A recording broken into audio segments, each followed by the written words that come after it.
Yes, guys, you know what time it is. It's your boy David at the Irish Hotspur, Ireland's #1 Spurs fan, bringing you the Tottenham fan phone-in show. And we have some special guests lined up. I wasn't supposed to bring everyone up on screen at the start. That's my mistake. But we do have some great guests there, as you can see. We have Jack, we have Arthur, we have Simon, and we also have Joe Grimes in the background. If you guys want to come on and have your say, why not upgrade your membership from the green to the white, or just simply press join, or the link is in the description for the memberships, and just grab a white membership, click on the link in the community section, and come on and have your say. Also, why not, if you can't, why not just put your say, or whatever you want to get read out, or what you want us on the panel to discuss, just put it in a super chat, and we'll get straight onto your comment as well. But look, without further ado, let's welcome a few people of the Harris Army. So we have Carl Simpson. Big up, Carl Simpson. How are you keeping? We have Priyash Rayo as well. He says, hello, everyone, up the Harris Army. Big yourself up. Or actually, quickly, I want to welcome Chris to the green membership. Welcome to the Harris Army, Chris. And welcome Russian Bear as well to the white membership. Like I did say, the link is up in the community section if you want to come on. I will be running this show until 9 p.m. At 9 p.m. then I'll have to cut it off, because I'll be coming out then with the Leicester preview at 9:30. So we have a few hours here of content on the Irish Hotspur if everyone wants to stay tuned from the fan show straight into the match the match preview for tomorrow's game. It's going to be a cracker of a show as well.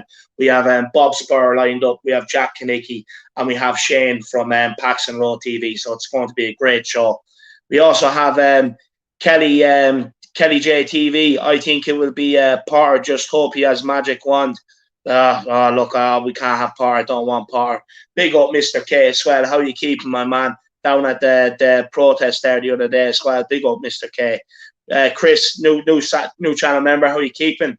We have Aglaya Kakaraz. She says, "Come on, David. Your biggest fan is waiting." Big up, Aglaya. How you keeping?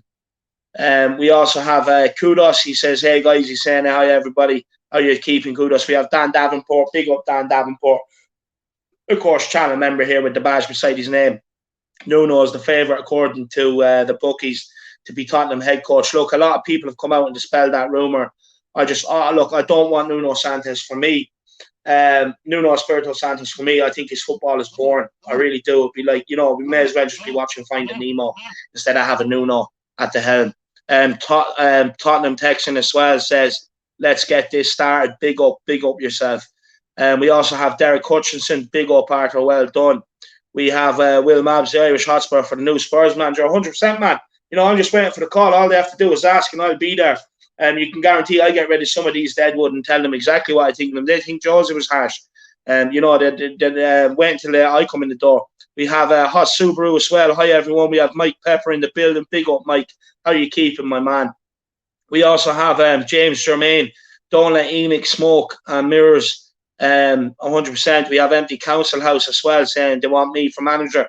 Yeah, the Harris Army. Look, all you have to do is get on Twitter or any social media platform you're at, and at the Spurs official page, and just tell them who you want. Get the pressure on them. Get me in and around that club. I can guarantee you some of these performances wouldn't be happening. We have the Monty as well, thinking we might get a result at Leicester tomorrow. I'm hoping so, my man. JJ Tubb in the building as well. How are you? We also have Andrew Akoto. How are you keeping, Andrew?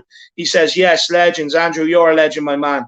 We have Anthony Berryman. And yeah, another ex-player wins a medal. Trippier wins a title winner's medal. Something the incompetent and useless Lewis and Levy will never get at Tottenham to do. Yeah, the Trippier of all people who cost us Champions League final. You know what I mean?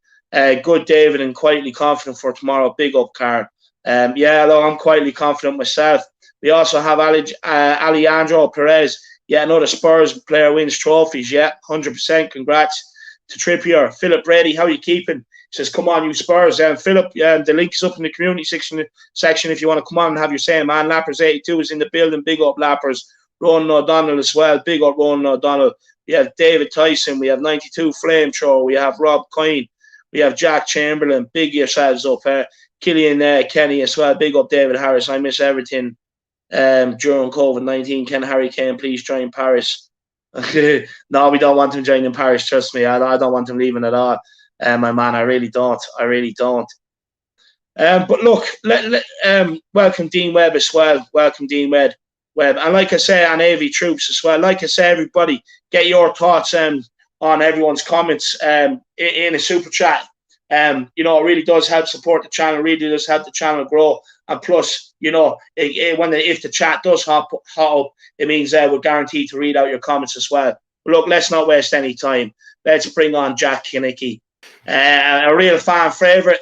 Since he started coming on the channel, everybody's really enjoyed Jack and the questions and everything else he brings with him.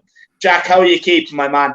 I'm keeping well. The heat is coming to New York. I've been wearing the shorts. I've been trying to get tan, going on longer walks now. But now I got to reinvest back into the AC unit, and it's almost a little too late. Kind of like how Levy and Hitchin would leave a transfer purchase to the last moment. I kind of waited too long to get an AC unit, and now all the prices are soaring. So big mistake there on the transfer budget on my sense. No, look, I'm sure it'll come, man. I'm sure it'll come. But Jack, look, what do you want to talk about? We've so much. Do you want to talk about Ian Levy? Do you want to talk about Harry Kane leaving? Do you want to talk about his interview with Neville?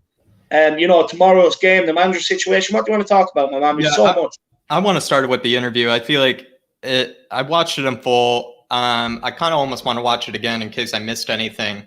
But I think the one thing I just really got to start with is just when Harry Kane touched on Jose's kind of training methods versus Pochettino's, it just really highlights like just how spoiled the majority of our players are. In that he mentioned that under Pochettino, the training was hard, the training was mandatory, the training was enduring, all the above, right? And it got all the players in shape, it got them in the right mentality. And then when Jose came in, a true proven winner who kind of just assumed that players are professionals and they can take care of themselves. I mean, it's ridiculous. Like the moment that they're told, like, oh, some of the fitness you got to keep, take care of yourself. We don't need to waste time keeping you fit and training. You can do that on your own. And apparently they can't. Like apparently 200K a week, 150K a week, even 60K a week or less is not enough for these guys to buy an elliptical or just at least get in shape on their own. You see so many top athletes in the game that are always posting, getting in shape. Have this beautiful training workout room in their own home or apartment. And that's all they post. All they post is just them getting in shape, getting stronger for the next season. And I simply don't understand why people seem to blame Jose for him needing to keep the players in shape. They're paid way too much for them not to be accountable for that themselves. Obviously, Jose still needs to make sure that they're in shape, but it's absolutely ridiculous that it's this idea that, like all of a sudden when they're told they don't need to get shape on their own, they just immediately stop. It's actually incredible to me that I actually learned that for real.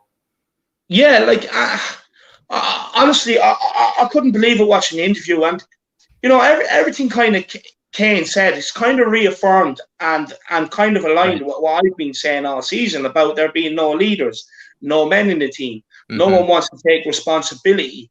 Everyone, players at the club are looking for excuses. You know what I mean? Like with Jose Mourinho, Kane was saying, he expects you to do the gym work and the hard stuff. Like that's all stuff that comes along with being a professional footballer, Jack. For you to be able to put in the fitness work, to put in the extra hours in the gym, that's all on you. And what some of these players, like you said, are being paid 100, 200 grand a week and can't go and do a bit of gym work. They need to be told to do gym work. They need to do it at work. No wonder why Harry Winks has never beefed up. Right. You know what I mean? To be able to play in the proper centre midfield position and players like that. And then, like Harry Kane was saying, he told us everything we need to do on the pitch to go and win the game. Players just wouldn't carry it out. And like this is something else I was saying. Like we've gone to a point at Tottenham here, Jack, where if you cry as a player, you can get a manager out and then you'll get picked, rather than the players showing to the manager why they deserve to be picked. And this is probably why we've seen a lot of the performance we've seen on the pitch this season, man. Yeah, I mean, I completely agree. It might even be said that, of course, a long time ago, 20, 30 years ago, players probably didn't have enough power that they do now. And now it almost seems like it's almost the opposite in a sense where maybe they have too much power where they can actually get their manager fired. They can just complain despite how much they're paid, despite how basically they have the cushiest job in the world. It's apparently they can find the rationale inside themselves that, oh, no, this is too hard for me. We need changes. It's just actually ridiculous to me that you could be paid that much and also not be that incredible footballers, which most of the players on our team are. They're actually quite unremarkable. And to be paid that much for being so unremarkable and then continue to complain, continue to out all the best managers in football, it really is starting to come true to me. And I think Harry Kane's interview just absolutely highlighted that. Which players in the team are true professionals, which players will fight for any manager until they don't see any future anymore. And I can tell you, there are not a lot. There are not many on our team. It seems like we really do have a full squadron of, so to speak, babies. Yeah, no, I fully agree. I fully agree, Jack. Just quickly, look, we have 86 people watching. Make sure you have smashed the like on the stream. If you're new, subscribe on the channel. Scott M channel membership badge beside your name, my man. If you're white, the link is in the description. Is in the community section on the YouTube channel page. So get over there, click the link, and come on. If you're green, or why not upgrade to white and come on? And also, guys, send in your super chats on everything. Like I said, Enoch, Levy, Harry Kane, Harry Kane's interview with Gary Neville, tomorrow's game, the manager situation with Nuno sort of being linked and everything else. Let me know what your thoughts are, guys.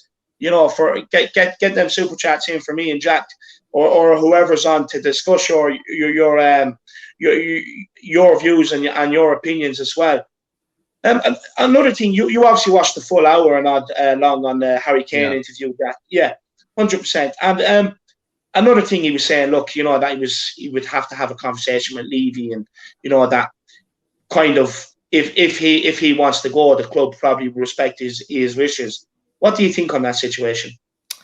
You could tell that he was actually quite scared of Levy, or at least maybe he feels provoked by Levy, or in some way like dreads any sort of moment or contact with Levy, because the fact that he kind of just seemed to say like, oh, we haven't really spoken about it. Oh, I haven't really told him what I really want, where I really want to go, why I made this decision, etc. He said, that conversation hasn't necessarily happened yet. And there was a part of me that kind of believed him, where I think maybe he mentioned it to Levy, but I don't think they have had an actual conversation about what this actually entails, what his actual future will look like, what team he wants to go to, etc. It's actually funny. I think he is legitimately either so annoyed by Levy or so built up anger towards Levy that he really seemed to resent or dread that conversation that he's going to be having with Levy, which I actually found sadly comical. Yeah, it is. And the thing is, clearly by the way he was speaking, he wants to be uncomfortable. He seemed uncomfortable about the Levy conversation and everything. You could tell how awkward he was. He kind of fumbled over his words a little bit about it. It's actually quite sad that Levy seems to have that effect even on the greatest player that I will ever see, probably, at least in my lifetime, play for Spurs. And yet that guy somehow still is somewhat intimidated by the snake that is Levy. Yeah. Interesting enough, though, he did say that Levy was good at rewarding him. Like, he was happy with the money in terms of that. So, like, no one can accuse him of wanting to leave Tottenham because of the money. It's all about winning the trophies now. And he also wants to, he's looking at Ballon d'Or. He was naming Messi, Ronaldo. He's saying he can improve his numbers and everything else, which I'm sure he could if he was playing in that City team. 100% he could. So, looking at that interview, it really does look like he's gone. But it also told us a lot of what's happening inside the club. Mm-hmm. He feels let down by some of these loser players at the club. He clearly knows that they're not good enough and they're not going to go in the right direction. He clearly knows that it's too big of a job to fix in one season. And he clearly said he wants to be playing in Champions League game. He's looking at Champions League games on telly, but he wants to be a part of it. So, what hope do we have of keeping him? I've kind of lost all hope. But one thing I am doing, though, Jack, is I'm tweeting him every day. To tell him how much I love him. So we'll wait and see if the Irish Hotspur can have an effect on him. But Jack, is there anything, Chris as well, he's obviously upgraded to white, so big up, Chris. Absolute legend. But Jack, anything else you want to speak about, man? No, I'll just quickly say just on that last point is, the only hope that you might have of Kane staying is just Levy might be that much of a bastard, and he might just be that steadfast in making sure that he gets the right amount for Kane, that the right club offers, all the options. I think it's sad to say, but Levy, in a sense, still has all the cards. As much as Harry Kane's almost too nice of a guy, or too much of a professional as well, to probably make a huge complaint if Levy were to tell him, I'm not selling you this summer, I'm probably selling you next summer. I think Harry Kane would probably just, put his head down and just trudge through the rest of the next season, probably quite sadly and regretfully, but he would do it. And I think Levy, there's a good chance Levy might take advantage of that just so that he doesn't have to work so hard over this summer. Because I think that's another possibility. Levy doesn't probably want to work that hard in rebuilding the squad this summer with the money that might come in for Kane and Son. I mean, it just would take a lot of work. I mean, it's probably a lot. He'll be working a lot harder in terms of the actual concept of the football part of the club than he probably would ever like to. It's not talking about, it's not, some skywalk renovation. It's not some new training ground extension. It's rebuilding the squad. And I think he absolutely dreads that. And so there's a good chance actually that he might just really just feel stubborn about selling Kane, and he'll only wait until the right offer comes in. And if the right offer doesn't come in for him, might keep him another season. So that is your last hope, I would say to you. The thing I'll leave you with is, if we pull a result against Leicester City tomorrow, I mean, that would just be absolutely shocking to me, just since we have been the definition of Dr. Tottenham this season. We've helped every team when they needed a boost. Any striker that, has gone, he has a huge scoring duck. We're there to help them. We're there to save them. And in the case of Leicester in a way are almost a bit Spursy in the last two seasons, with dropping out of clear Champions League qualification so dramatically each season. If we were to beat Leicester and deny them their Champions League, I mean, that would just almost, maybe to a degree, it would almost show that Leicester is almost a bit more Spursy than us. Of course, they run their club a lot better than us. Of course, they have much better institutions, much better owner, but there is maybe a bit of a Spursiness inside of Brendan Rodgers. I think that is maybe you can deny it. If we beat them tomorrow, I think I will probably start to believe that Brendan Rodgers has that little bit of Spursy inside of him. And so that's all I'll leave you with. But if we lose tomorrow, and then that'll be just another, in a way, maybe it would just prove further that we are Dr. Tottenham and will help any team get the necessary qualification or whatever they want. We're here to help them. We're here to see them, and they're here to check in for us. But if we do win tomorrow, I mean, that would just go against all the patterns and trends that we've had this whole season of, not winning when we need to. So it's going to be shocking for me if we do get a result tomorrow. Very shocking for me. Yeah, but look, not only that, it's important that we win so that we can avoid Arsenal having St. Totteringham's Day. If we got the 1 point behind, that's also very crucial. But maybe, it's a lot of things riding on tomorrow. I'll tell you that. We also got to, as much as there are a lot of Graham Potter haters, I mean, tomorrow you got to be a Graham Potter fan just for tomorrow because, he's going to have to pull another masterclass. I mean, he's gotten a lot of scalps this season from big teams and beating big teams, but this is probably the biggest one yet for us. And so we need him to pull a masterclass tomorrow. Hopefully he can pull out that magic wand and get Danny Welbeck to score a few against his old club. That'd be brilliant, wouldn't it? Yeah, absolutely. Get him an Imperio finisher or whatever it's called. Expelliarmus goals, lad. That's what we need. That's what we need tomorrow. But honestly, big up, Jack, man. Thanks so much for coming on.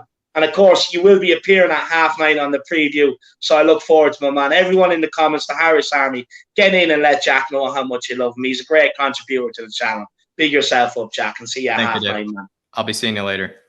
I'll see you in a while, man. Big up, Jack, everybody. He's an absolute channel legend, so he is. But look, without further ado, let's bring on another channel legend. Let's have him on. It's everyone's one and only. It's the favourite, Arthur. Arthur, my man, long time no see. How are you keeping? Very well, David. Very well. Yourself? Yeah, I'm good. Thank you. I'm good. Just been very busy lately in that, Arthur. But look, first of all, I want to say is, that the first video you put out on your channel, man, it touched a lot of people. It's you kind of let out the emotion that a lot of us probably couldn't, but don't show in that aspect. But we could all feel your pain. But honestly, Arthur, I hope you're keeping well, man. Yeah, I'm fine. I'm fine. I've got my new electric wheelchair now, so I can move around the house and outside in my electric wheelchair. So that's fine now. Once I can't walk no more on my crutches, I'll go in my chair. So I'm fine. I am fine. You can go around pulling wheelies on it now and everything so you can. Yeah, true. Yeah. Very No, true. it's good that now that you have the chairman, you know, it'll ease a lot of the pain on the knees and all. So, you know, Yeah. happy days for you, man. We should be seeing a big smile on your face now. Oh yeah, yeah. I'm happy days, happy days. But I'd just like to say one thing before we start and get into different things about Spurs.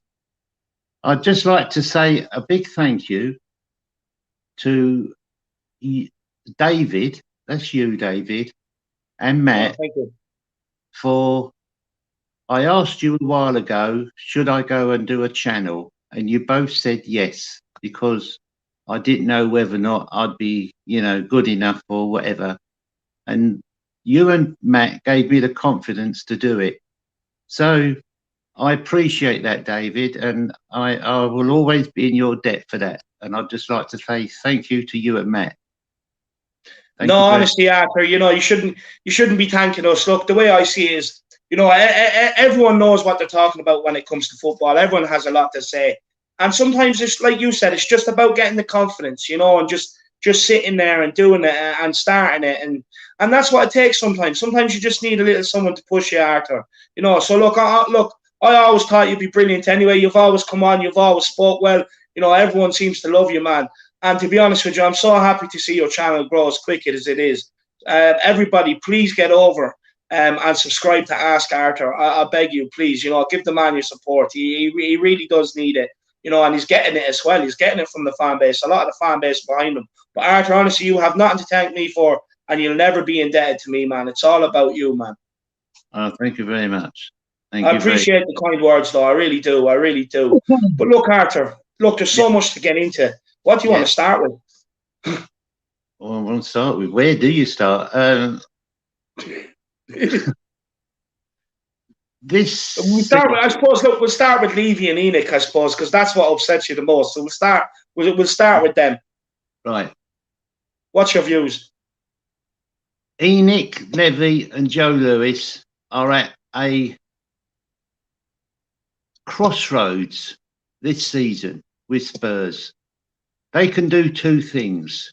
They can really make the fans happy by going out and getting us good players for next season to put us where we should be.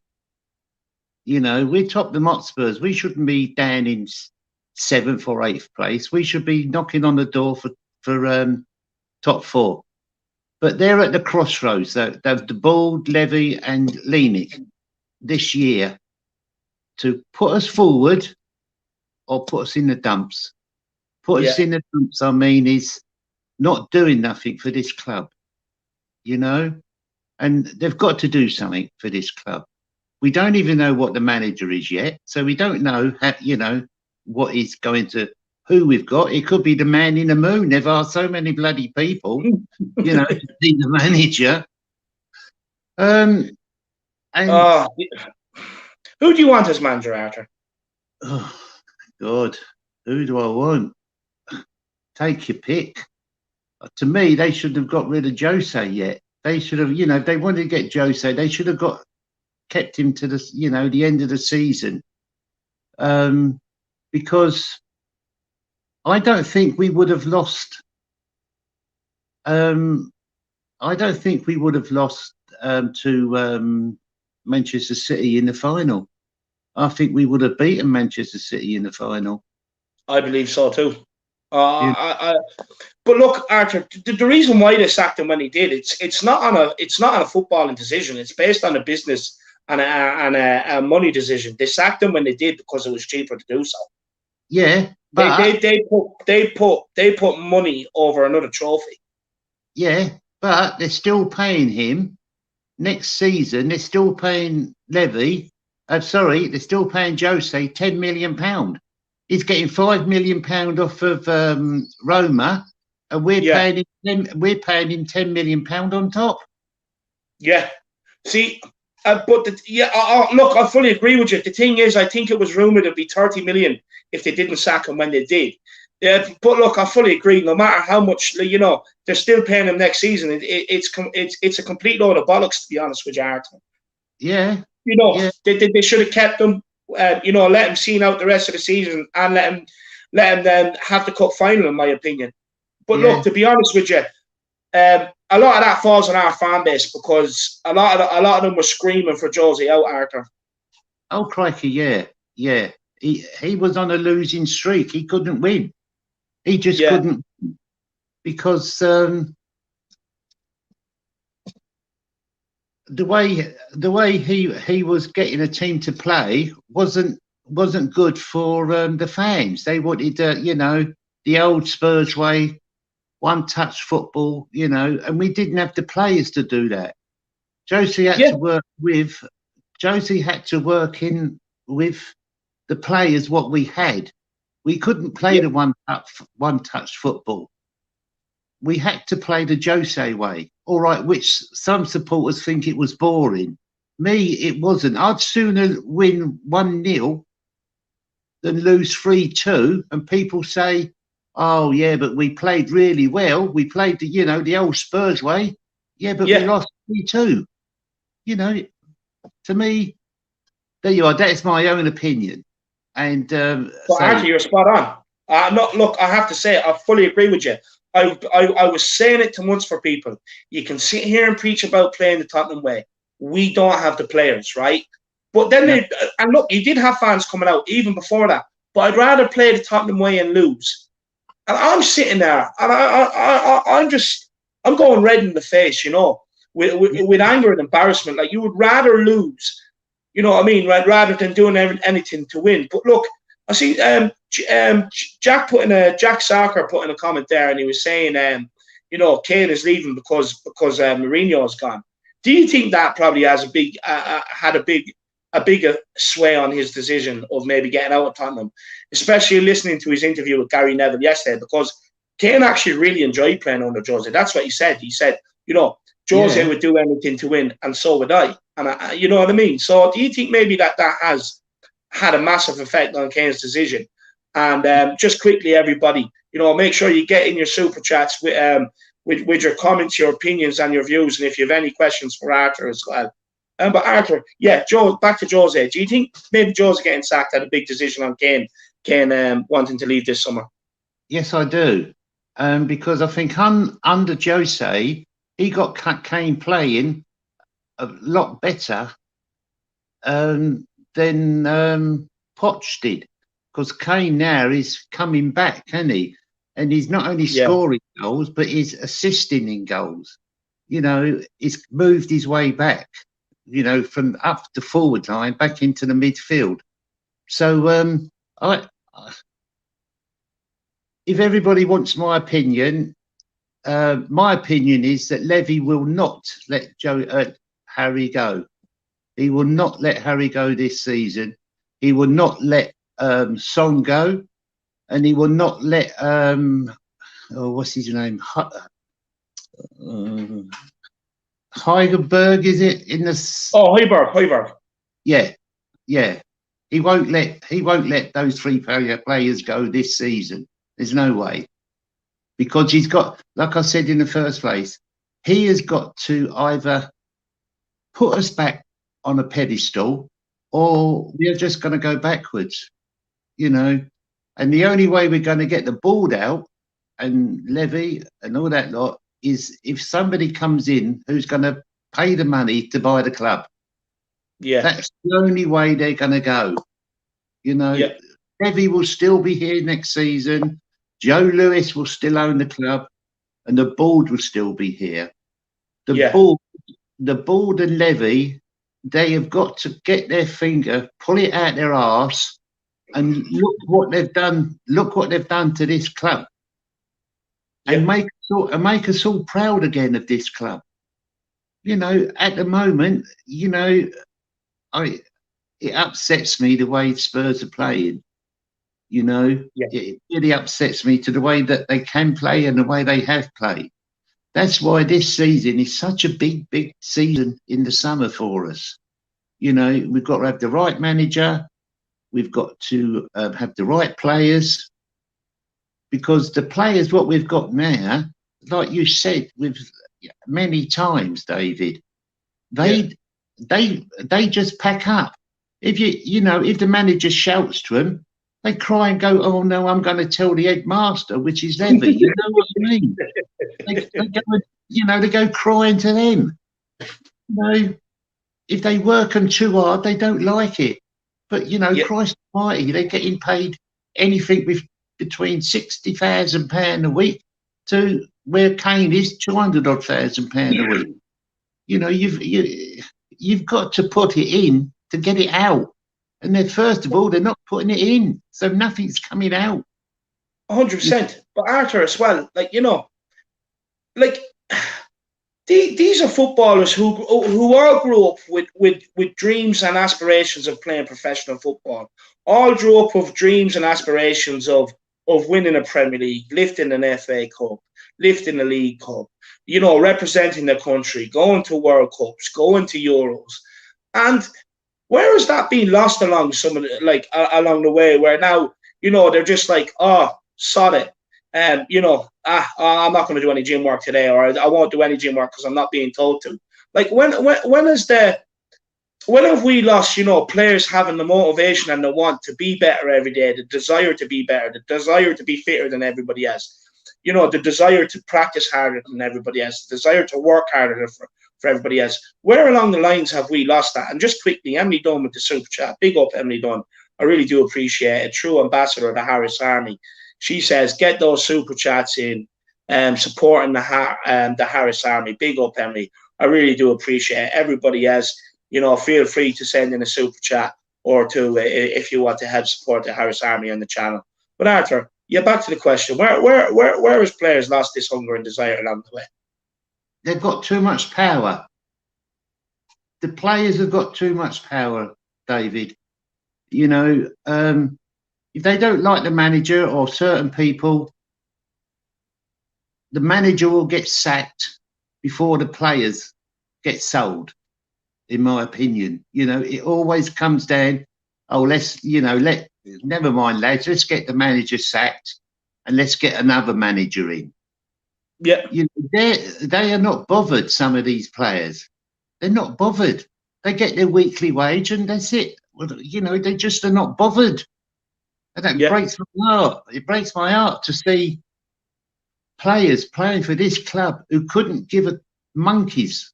They're not bothered about what we feel. They just aren't. They're not bothered, and they've had too much power. Players have got too much power.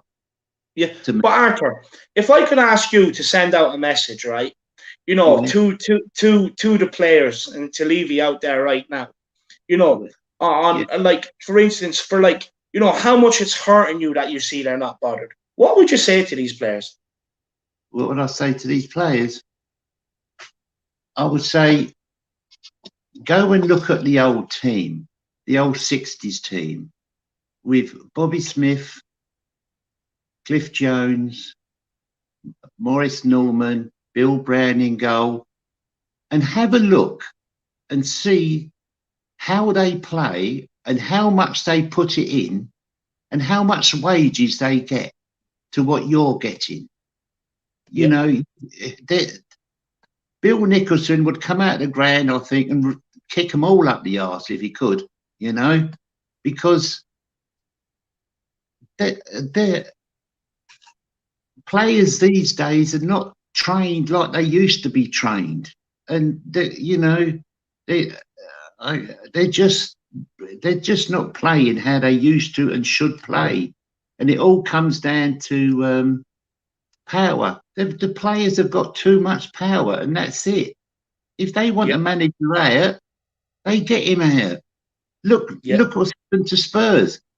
They've had two managers, and the players have down tools, and they've got him out. It's sad. It's all down to players' power and not having the club at heart.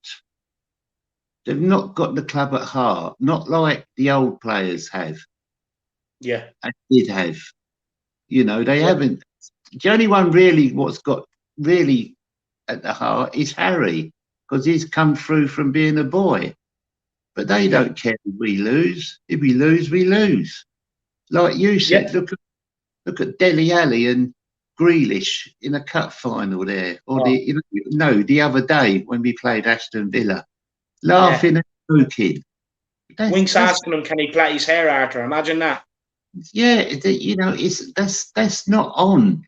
That's not on. It breaks my heart to see these players It, knowing. ki- it kills me, Arthur, because to be honest with you, man, like I'm one, like me, I'm one of these fans. If my team's after losing the game, I want them walking off the field furious, not going over, slapping each other on the arse, giving each other high fives, and you know what I mean, telling each other how much they love them. And then, like even on the pitch, right? Anytime Jack Grealish was around Dele Alli or Harry Winks, you know, they were, like anytime like Jack Grealish was buying a foul off Harry Winks, or anytime he skinned Harry Winks. Harry Winks was running, walking past him, smiling. Oh, you got me there, Jack. Oh, good, Jack. You know Yeah, what I mean? What, like, yeah, why not man up, grab your balls, and slap him with a tackle so he won't do it again?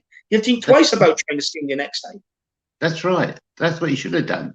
And then Yeah, at the end of the game, that shows you to me, one, how much this club has gone downhill, and two, how much the players don't really care. Because Harry Kane was the only one what sort of walked around clapping to the fans. yeah. The others went straight down the tunnel. Went straight down the tunnel. That's never happened. And waiting that long before they come out the tunnel, that is just But unbelievable. but you know what, Arthur? It goes along the lines of what Harry Kane was saying in his interview with Gary Neville. I don't know if you watched it. Did you watch it, Arthur? No, I haven't seen it yet. Right, I'll send you a link on there this evening. It's about an hour long. It's a good watch. You'll enjoy it. You'll get some good insight out of it. Right. Just quickly before I do, actually, before I have my say on that, Mike Pepper did send in a super chat. I presume this is what he meant to say underneath it. And he says, ENIC are more interested in how many pies they can sell on match day.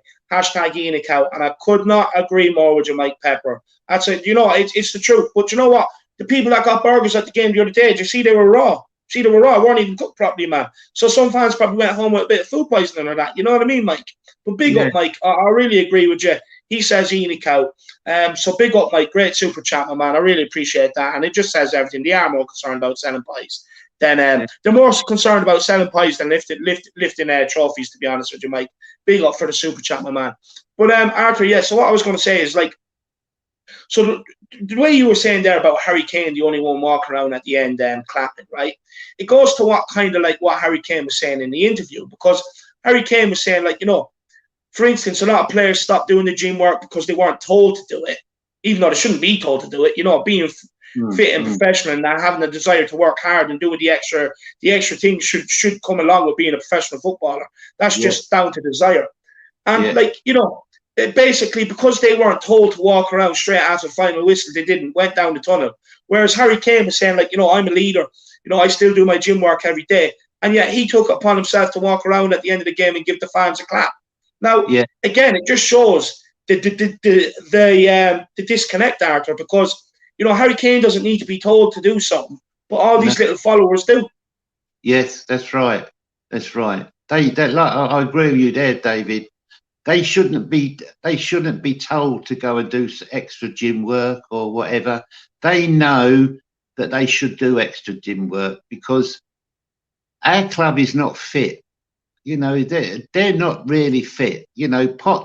At least Poch made them work. Because even they said when he had them in training 2 times a day and all this lot, to get them really fit. Mason don't do that. So it all comes down to the power, players' power. 100%. At the end, it's players' power. They're saying, well, if I don't go and do gym work, no one's going to tell me off or anything like that because I've got more power than them. It's the manager what's going to go. It ain't me. It ain't the players what's going to go. It's the manager. But Arthur, do you know why? Do you know why they know that? It's because the likes of Lamella, who's done nothing, gets handed a new contract. The likes of Eric Dyer, who done nothing, gets handed a new contract. So the thing is, right? They know they're not like once they leave Spurs, they're only going backwards. They're not going to a club on the similar level. They're not going to a club at a higher level, right? So when they're being handed contracts, they're going to stay. This is the problem. This is why we're at where we are at now, because they're being handed the contracts. They're being allowed to, so they know they're not going anywhere because they have that 5-year contract, right? Yeah. They're never going to leave Tottenham either because, like I said, they can't go anywhere on the similar level or any higher. So they know it's as good as they're going to get. So they're in the power to be able to just keep getting rid of managers because they're the ones with the contract. So we have to sort that out this summer. Just quickly, Arthur, super chat here from Deck W. He says Kane lost hope when Levy disrespectfully sacked Jose. Jose had influence over Kane and Son. Kane said Jose always wanted to win. 100%, Deck. This is what I was saying with the Harry Kane interview, my man. Harry Kane, like you can tell who the winners are at the club. Son, incredible stats under Jose. Hugo Lloris, okay, he had one bad month of a period there, but all in all, over the Mourinho tenure, looked like a better keeper than he ever did. Harry Kane, incredible. The best football he's ever played under Jose Mourinho. And it's a sad state of affairs that they're the only true winners in the team that we have. Along with Højbjerg, I'll put Højbjerg in that bracket. We only have like a select few winners that want to win. The rest, because Jose told them home truths, Arthur, they wanted to throw him under the bus and get sacked so they'd stop running around. So they sacrificed that badge on their crest in order for their own gain, which is unforgivable. A big up Deck W for a super chat. And we just have one more there to get to as well. And it is from Terry Wright. Big up Terry Wright. He says, our club is being run too much like a corporate business and not enough like a football club. Lost sight of what's important, the fans and its traditions. And, this is what I keep preaching to people. People go on thinking like we don't have a history. My man Arthur here has grown up, selling the likes of horse manure and stuff to get tickets and get inside of the ground and, to be hanging around outside the pub after, the players bringing them out a glass of Coke and the players treating them with respect because they know the likes of Arthur is who they represent and who they play for. Now they'd rather just... the crest on their badge doesn't matter as long as their bank account's full. The crest doesn't matter what's on their badge, and it's a sad state of affairs. But Terry, I fully agree. And this is what I'm telling people. Like, I want to go back to the days where, I'm jealous of Arthur, who's seen us lift trophies on a continuous basis. It's what I want. My new generation of fans. It's what we want, and somewhere along the line, it's been lost that we should be happy with top four and settling for top four and not picking up any other trophies along the way, which should never happen because the Tottenham Arthur remembers is the ones lifting trophies. Yeah. Isn't that right, Arthur? That's correct. That is correct. I know, look at example, right? An example. I'm just saying for an example. You look at how Spurs play, and then you look at how Manchester City play. How much commitment their players give. I can't compare us to Manchester City. I'm just But you're on about the terms of how much they run around, the intensity. And how much commitment they give to us with our players. We're a million miles away from that. A million miles. It's not going to happen, but we should get rid of most of those players and bring in players what want to play for the club and who want to play for the manager. Yep. 100%. I couldn't agree more, Arthur. I really couldn't agree more. I just want to say a massive thank you to Terry Wright for the super chat as well, and to Deck as well for the super chat. Guys, keep them coming in, guys. You are great support. Look, Arthur, we have 199 people watching right now for a fan show, which is actually a record for the fan shows over the course of this season. But Arthur, plug your channel and let everybody know where they can find you, because I have to crack on. I could sit here and talk to you all day, my man, but I do have other people that I need to get on because, like I said, I do have another show at 9:30. But I would love, just to let the people out there know, I will be getting on Arthur for a round 2 of more of Arthur's stories. And also, I would love to get you on, Arthur, to have you on as a panel member on the show, because I think you had some great insight, my man. But look, take the opportunity. Actually, there's 204 people tuning in now. Take the opportunity and let everybody know where they can find you. They can find me in YouTube, and it's Ask Arthur. Yeah, YouTube Ask Arthur. And I would just like to, I just want to say very, very quickly, for the people what have liked my videos and subscribed, I would just like to say thank you very, very much. From the bottom of my heart, you don't know how much it means to me. And yeah, that's it. I'm just look, you're an absolute gem, man. You know, the fan base should be honoured to have you as a true, you know, Arthur. Honestly, for everybody actually who does want to link to Arthur's channel, go into community section. I put up the video of his first video on the community section, so the link, you know, you'll be able to find his channel through that, so you'll have no problem. I think, are you over 200 subs now, Arthur? Sorry. How many? Did you reach 200 subs? I don't know about subs. I don't know. I've got over 200 subscribed. Yeah, subscribers. Yeah, subs. I just shortened the Arthur. That's all. So look, he's already flying. He's growing quicker than what I ever did. 200 subs within a day or two. So everybody else, you know, get over and make sure you tune into Arthur's channel.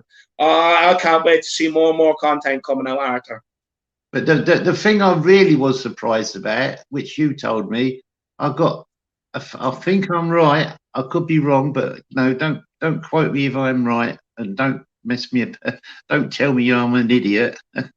That my first video, I got 1,000 likes. That's insane.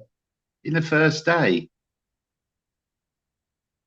That's insane, Arthur. Honestly, I can only see this growing and growing more for you. You're an absolute, look, you have tremendous insight into the beautiful game. You have tremendous insight to the club. And when I speak for everybody here, when you speak, everybody listens, Arthur.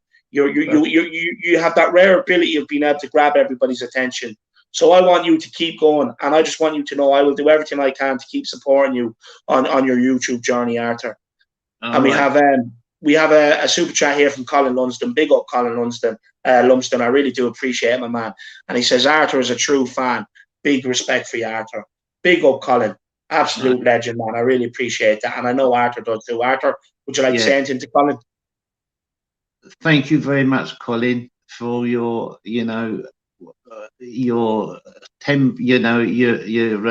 super subs to David, and what you said about me, a true fan. I am a true fan, I am a true fan as Tottenham Hotspur, and it just breaks my heart to see how my club has gone, and everybody else, they must be hurting as well, not just me. Everybody must be hurting, you know. So David, very quickly, some people on my channel wanted me to do a story as well, so I will do a story for them, and I would be very, very happy and delighted to do another story for you as well.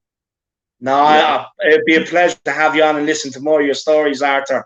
Look, I've been trying to get my old lad on to do it, and to hear some of his stories and that, but he won't give me any. So I'll be delighted to sit there and listen to another round too, Arthur. Your first one was amazing.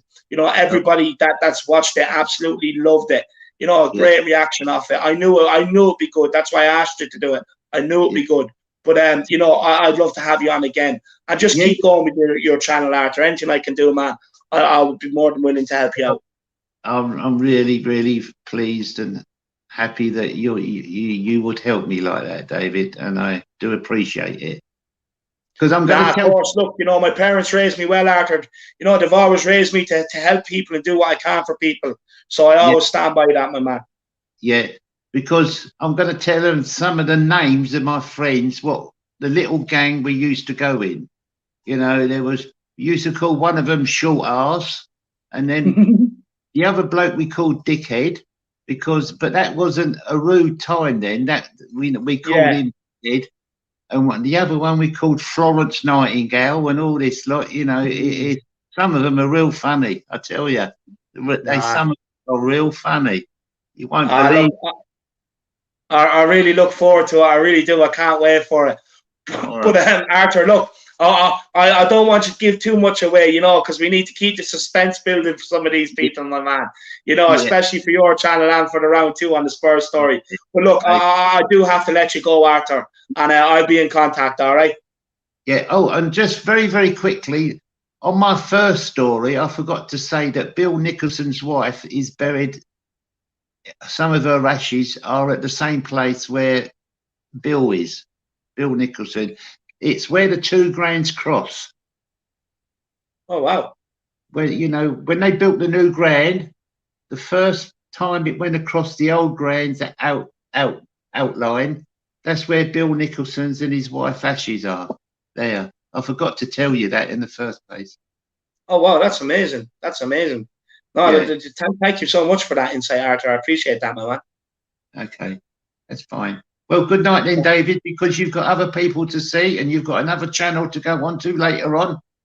No, I'm doing it again on my channel later on. It's again on my channel. You know, I like, you know, I like to keep the shows coming and keep them consistent, so people know what to expect from my channel, man. So, you know, but look, anyway, Arthur, I have to keep trucking on, man. I have more and more people to come on. So, look, it's been a pleasure. Everybody get over and subscribe to Ask Arthur. The comments are off the hook here for you, Arthur. It's insane. And no doubt that will reflect in more subscribers for you today. So Ask Arthur. The link is up in my community section. Go and check it out. But Arthur, my man, I will speak to you tomorrow at some stage.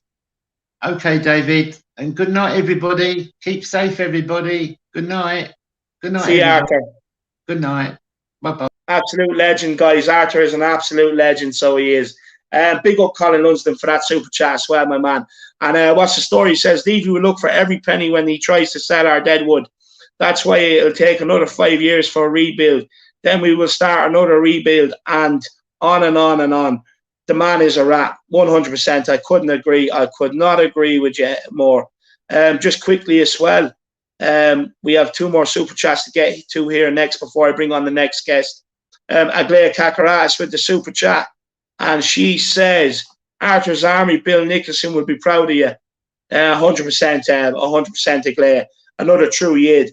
I believe she was telling me she played for the Spurs women's at some stage. And Colin Lumsden with another super chat. Big up, Colin, absolute legend. Great to have you in on board, my man, in the Harris Army. He says, Levy says he feels disrespect with Kane going public. Well, now he knows how it feels. He's been disrespectful to us for 20 years. Yeah, 100%. Look, Levy can sit there and cry about being disrespected all he wants, Colin. You know, Levy has disrespected us fans. You know, he's also disrespected Kane by not bringing in the players that, you know, Harry, at the level that Harry Kane should be playing with, the likes of Son and all that as well. So 100%, I couldn't agree with you more, Colin. Look, he can cry and he can go public and say all he wants about being disrespected by Kane. At the end of the day, he's disrespected us fan base and Harry Kane a lot longer than any disrespect he gets. You know, what a crybaby. Big up Colin Lunsden. I completely agree with you, my man. That's a great super chat. And everybody else, keep the super chats coming in, guys, with your thoughts, opinions, and questions for the panel. But look, without further ado, Joe Grimes is next. We have Joe Grimes, then we have Simon Cohen, and then last but not least, we have Philip for you guys. But Joe, how are you keeping, my man? I'm great, David. Thanks for having me on. No problem at all, man. It's been a pleasure. Long time no speak. How are you keeping? Yeah, great now, great. Well, great apart from Spurs, obviously. But that's it, yeah. Can't wait for this season to be over now, to be honest. It's been an absolute disaster. Oh, stop. I agree with you, man. I fully agree with you. But look, come here, Joe. What do you want to talk about? There's so much. Look, Harry Kane, the interview with Gary Neville, you know, Enoch and Levy, tomorrow's game, the manager situation. What do you want to speak about, Joe? And by the way, fresh haircut, man. I'm loving the fresh haircut. Sound lad, yeah. The fades are fresh once again, thank God. But yeah, I'm just going to talk about. I suppose I try to talk about as much as I can in a short space of time. But I'm kind of just resigned to the fact now that we're gonna finish 9th or 8th or 9th behind Arsenal, and that Potter's going to be a new manager. I think I've kind of summed it up there now. To be honest, that's the way it's going to go. So you're thinking St. Totteringham's Day is coming around tomorrow, and you also think that we're going to get Harry Potter with his magic wand in here? Yeah, well, they can celebrate all they want. They're in the mud as well, so I don't know really what they're celebrating too much about. To be honest, I actually don't care if they do because we're both in the shit, and yeah, I'd be pissed off about it if they picked us to fourth or something. That's when it matters, but not at the minute. To be honest, I couldn't give a toss at the minute now. To be honest, and yeah, I just Yeah, can't wait. no. Can't wait to see the back of Ryan I Mason feel as well. I feel your pain on that, man. I feel your pain. Just quickly, Colin Lumsden in with a new channel member. Big up, Colin Lumsden, absolute legend, my man. Thank you so much. I really do appreciate it. And if it's white or if it's gold, if it's gold, the Spurs story, I'll be in contact. If it's white, the link is in the community section, my man. If you would like to come on and have your say, Colin. But yeah. Sorry, Joe. What were you saying, my man? Oh yeah, I was saying I can't wait to see the back of Ryan Mason as well. God, he's painful. He is so painful to listen to. So Yeah, he is, isn't he? It's just, oh man, yeah. The sooner the season's over and we get out the dross that we need to get out, the better. But I don't know. I don't. In regards to Harry Kane, I don't want Levy and Hitchin to get the hands on 150 million because it's only going to end one way in a disaster. So that's why I think we should keep him at all costs now, and try sell the Deadwood, sell as much of Deadwood as we can. But yeah, we'll see what How happens. much of the Deadwood, Joe, do you think realistically we'd be able to get rid of? I don't know. Well, I have Because we've an five. awful lot. Right, I have five boys at the top of my list. Okay, so Winks, Dyer, Aurier, Sissoko, and Lamela. Those five have to go. For me, have to go regardless. I don't give a shit about anyone else. Those five have to go no matter what. I'm even resigned to the fact to keep Ben Davis out at this stage just to get those five out. Oh, lad, Alex, I love you. Alex, I love you. The Ben Davies fan, he loved you. Yeah, I don't like the guy, but just have him there. I actually won't care. Just get those five out and just keep Ben Davis as side man there. I know he's Deadwood as well, but he's the least of my priorities to go out in the summer. Yeah, no, that's fair enough. That's fair enough. Come here, actually. So basically, on Enoch and Levy, where do you stand? Are you one of these fans that you probably won't travel next season because you don't want to be giving them any of your money until things are sorted out, or will you go over to a game anyway, Joe? I know I miss going over, so I will be going to games next year, but I'll try to spend as the least amount of money as I can when I go over. To be honest. To be honest with you, where I stand on that now, Joe, is look. People are just going to go to the stadium regardless. If season ticket holders don't renew their season tickets, someone else they have a queue there, so someone else is just going to take that up, and then they have to go to the back of the queue again. So the way I stand on that is, I've been thinking about this. Probably unfair to ask fans not to go to the games, but go to the games, but just don't spend any money in the stadium. Spend nothing on beer, spend nothing on food, and spend nothing in the club shop. Just quickly, Chris, the link is up in the community section, my man. If you're a white member or a gold member, the link is up in the community section. Just go into the community section on the YouTube page here and click the link and come on into the background, man. But Joe, what do you think, man? Yeah, it's kind of the plan for me anyway, is just go to the games and not spend any money. Just go to games, get out as quick as possible, without giving them a pound.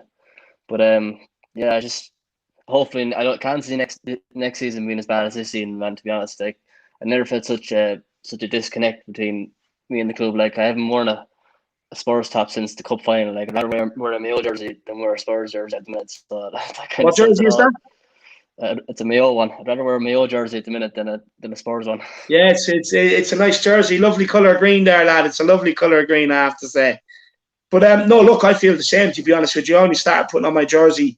I only put my jersey on last week and this week just to kind of see out the rest of the season with a bit of optimism, try and get a few smile back on faces and a bit of pride back in the badge. But every time I do that, Tottenham, against Villa, look what they went out and done. They let you down every time. I agree with you. I've never been so disillusioned with the club and where we go from here ever in my lifetime. I'm one of the most, I'll be very passionate. I'll be very vocal with my support for Tottenham, and it's even tested me. I'll be one of the most optimistic fans out there. Probably deluded, a lot of people say, but it's even tested me this season, Joe. It's been a hard ride, man. But look, did you watch the Harry Kane interview with Gary Neville? I watched snippets of it. To be honest, I haven't got around to watching the whole hour of it. But yeah, just very kind of damning kind of verdict on the club. To be honest, like it just says to me a man who would love to stay with Spurs, but he just can't. He can't stay. That's kind of the way I see it. He'd love to stay, but he knows he can't. He has to go away and win the big honours, and that's kind of what I've got on this. To be honest, and yeah, the ways he kind of called out the players as well. Is there any going back from that? To be honest, like his walk back into that dressing room again after saying that they're spineless players. Yeah, basically, he kind of like, it's just the way he was alluding to it. It's like, the way he was saying, like Jose didn't tell us we had to do any of the gym work, but like, you shouldn't have to be told that. You're a professional footballer. If you're hungry and you have the desire, you don't need to be told to do it. So in a way, he's called out Levy and he's called out the players in that interview with Gary Neville. So in a way, what I would like to say is, because like with footballers, it's kind of different to like what you see in America. Sports in America, players can kind of come out and say how they're feeling or whatever. But in England, they don't. So in a way, it's the best job Harry Kane could do with kind of letting us fans know what kind of went on without, like, really getting himself into too much trouble. What do you make of Levy coming out crying and he feels disrespected, John? Sure. What does he expect? It's his own fault. We haven't, like, we had a team back in 2017. We had a team primed and ready to win trophies. We didn't do it. So I don't know why he's crying. I don't know why he's whinging and crying about. Like, this is all on him, man. It's all on him. How do you feel about Enoch and Levy, though, Joe? Like you see some people, like you have Brian Daigle, obviously, in that you very, very strongly, and then like you'd have other people who kind of like they see the benefits of what Enoch bring, but are so pissed off with the footballing side of things. Where do you kind of stand on the whole Enoch out and Levy out, and even on the protests and everything else? I'm just done. I'm done with Enoch now. To be honest, I'm done. I just want to see the back of him as soon as possible. Like I've only known Enoch, to be honest, since I became a Spurs fan. Like I wasn't around in the 90s or anything like that. I only know Enoch, but so you're saying you're not as old as me, Joe? Is that what you're saying? No, I'm not saying that, but like you know what I mean. But like yeah, like where was it? Yeah. Just I've only seen, like, they've only been there since I started support Tottenham, 15, 16 years ago, and yeah, I'm just sick and tired of like being nearly there, being on the cusp, and then not actually going the extra mile, and it's really frustrating, to be honest. And I just want to see the back of them, and I know like some of the supporters that they still have, I think they're kind of traumatized by the 90s, and they see Enoch and Levy as like the saviors or something. But I don't get it, to be honest. And yeah, the old lad's having a bit of a slagging with you here, Joe. He's saying the man is a sucker. Mayo and Spurs couldn't win a final to save their lives. Well, I'm not a Mayo fan, Mr. Just Harris, like the jersey. Yeah, just this is one of the many jerseys I have. So yeah, luckily at least my country's won a few trophies down through the years anyway. No, 100%. But this is the Owlad, but this is my Owlad, by the way. But just to the Owlad, he's actually from the county beside ours, County Offaly, that. So he is.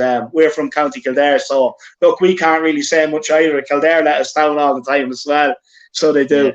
Yeah, exactly. But Joe, look, I seen Nuno Espirito Santo sacked from Wolves yesterday. Do you think he can end up with Tottenham? No, I don't want. I'd rather Potter over Nuno, to be honest. Yeah. I just don't want any of them, to be honest with you. I just don't want any of them. None of them excite me. None of them give me that raging hard on going into the new season. You know what I mean? I don't want any of them, to be honest with you. I know the name when I see it, where it gets me excited. we're not going to get the top manager that we want. But me and you both want Conte and Rodgers, but that's just not going to happen. So we just have to make do because we're in the shit. So we just have to take Potter or whoever. I know, but I know, but I find it very, very hard. To be honest with you, if we got Harry Potter in, I'd expect half of our fan base to be coming into the stadium, with their capes on, with the broomsticks and the Quidditch, throwing Quidditch balls around the stadium and everything else, coming in with magic. You see our fans beating opposition fans with magic wands and everything. I definitely don't want Harry Potter, platform 9 3/4 or whatever it is. I really don't want him. I really don't. If we do sell Harry Kane, Joe, do you think that money is enough to do a rebuild at Tottenham? Because for me, if we sell Harry Kane, we have to go and buy 2 strikers, and we have to go and buy another centre attacking midfielder in the Eriksen mould. And it has to be quality players. So with selling Harry Kane, is that enough just for a complete rebuild at Tottenham? Because I don't think so. No, because we're just going to make a hames of it, as we always do, like we did with Bale, like wasted that money, like we did Berbatov. What did we brought Fraser Campbell after Berbatov, wasn't it? Jesus Fraser Christ. Campbell, Giovanni Dos Santos. Fraser Campbell, Jesus Christ. And then the Magnificent Seven then came in after Bale, and it was only Eriksen that was successful. We still had that clown Lamella at the club. So I just don't trust this board and this recruitment team to get the job to get the right players in. The old lads on the wind up, he's calling you a biffo. And for anyone that doesn't know what biffo means, basically it means a big ignorant fucker from Offaly. I think that's what it means, isn't it, Joe? That's spot on there, yeah. I'm proud of it. You guys in Offaly, they're all the ones with the money. They're all the ones with the farm and the bogland and everything else. They're all the ones with the money. That's why they get dubbed the term the biffo. No, but he's only winding you up, Joe. He's having a bit of banter with you. We have all the other medals as well, and like there, so put that out there. That's true, actually. You bet that famous Kerry team back in the day, didn't you? We won 4. We won 4 in hurling, 3 in football, so I'll take that. Yeah. But look, come here, Joe. Is there anything else you want to talk about, my man? I think we kind of touched on everything there, didn't we? Just about Harry Kane and the whole. Oh yeah, just on the protest. Yeah, the protest was me and you were chatting about last week. We were both kind of deflated after it, we were both kind of let down by it because me and you both wanted to be there. Yeah. Me and you would love to have been there, and then that we couldn't. We only got 500, and all the sports we have in the London area is just kind of spiting. But yeah, it's a starting point. But do you know what it was though, Joe? Like, for me, a lot of people are criticising the people that actually turned out. Like, look, I get it. I know they had a few drinks and whatever, right? It kind of went a bit pear-shaped. But should we not be looking at like that? We have like 500 foot soldiers. Now we just need a leader to lead them.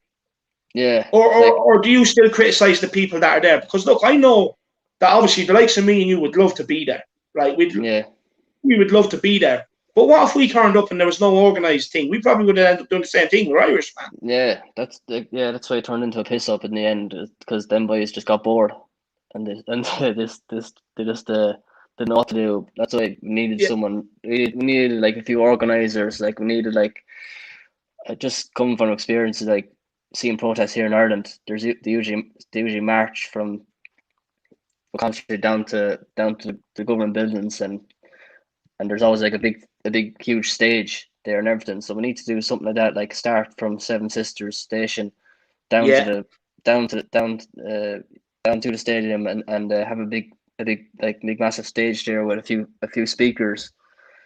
Yeah. And people making speeches and all that sort of stuff. That's how you organize a proper protest. So hopefully we can do that next year. No, 100%. Look, Joe, I look, you can be a part of my posse when we go over to watch a game now, lad. I'm always looking to recruit new members, so you can be a part of my posse now, lad. I'll add you to the group chat, lad. Nice one, yeah. No, it'd be great, and I can't wait to go back over now, and hopefully I'll be there for the first game season. Fingers crossed. Oh yeah, that'd be nice. Hopefully not. That'd be nice. I'll try and get over with you, Joe. So I will. I really will, man. But look, I appreciate you taking your time and coming on, man. I really do appreciate it. And everybody else, you know, if you want to know more about Joe, get over and check out Joe's Spurs story. It's up on the channel as well.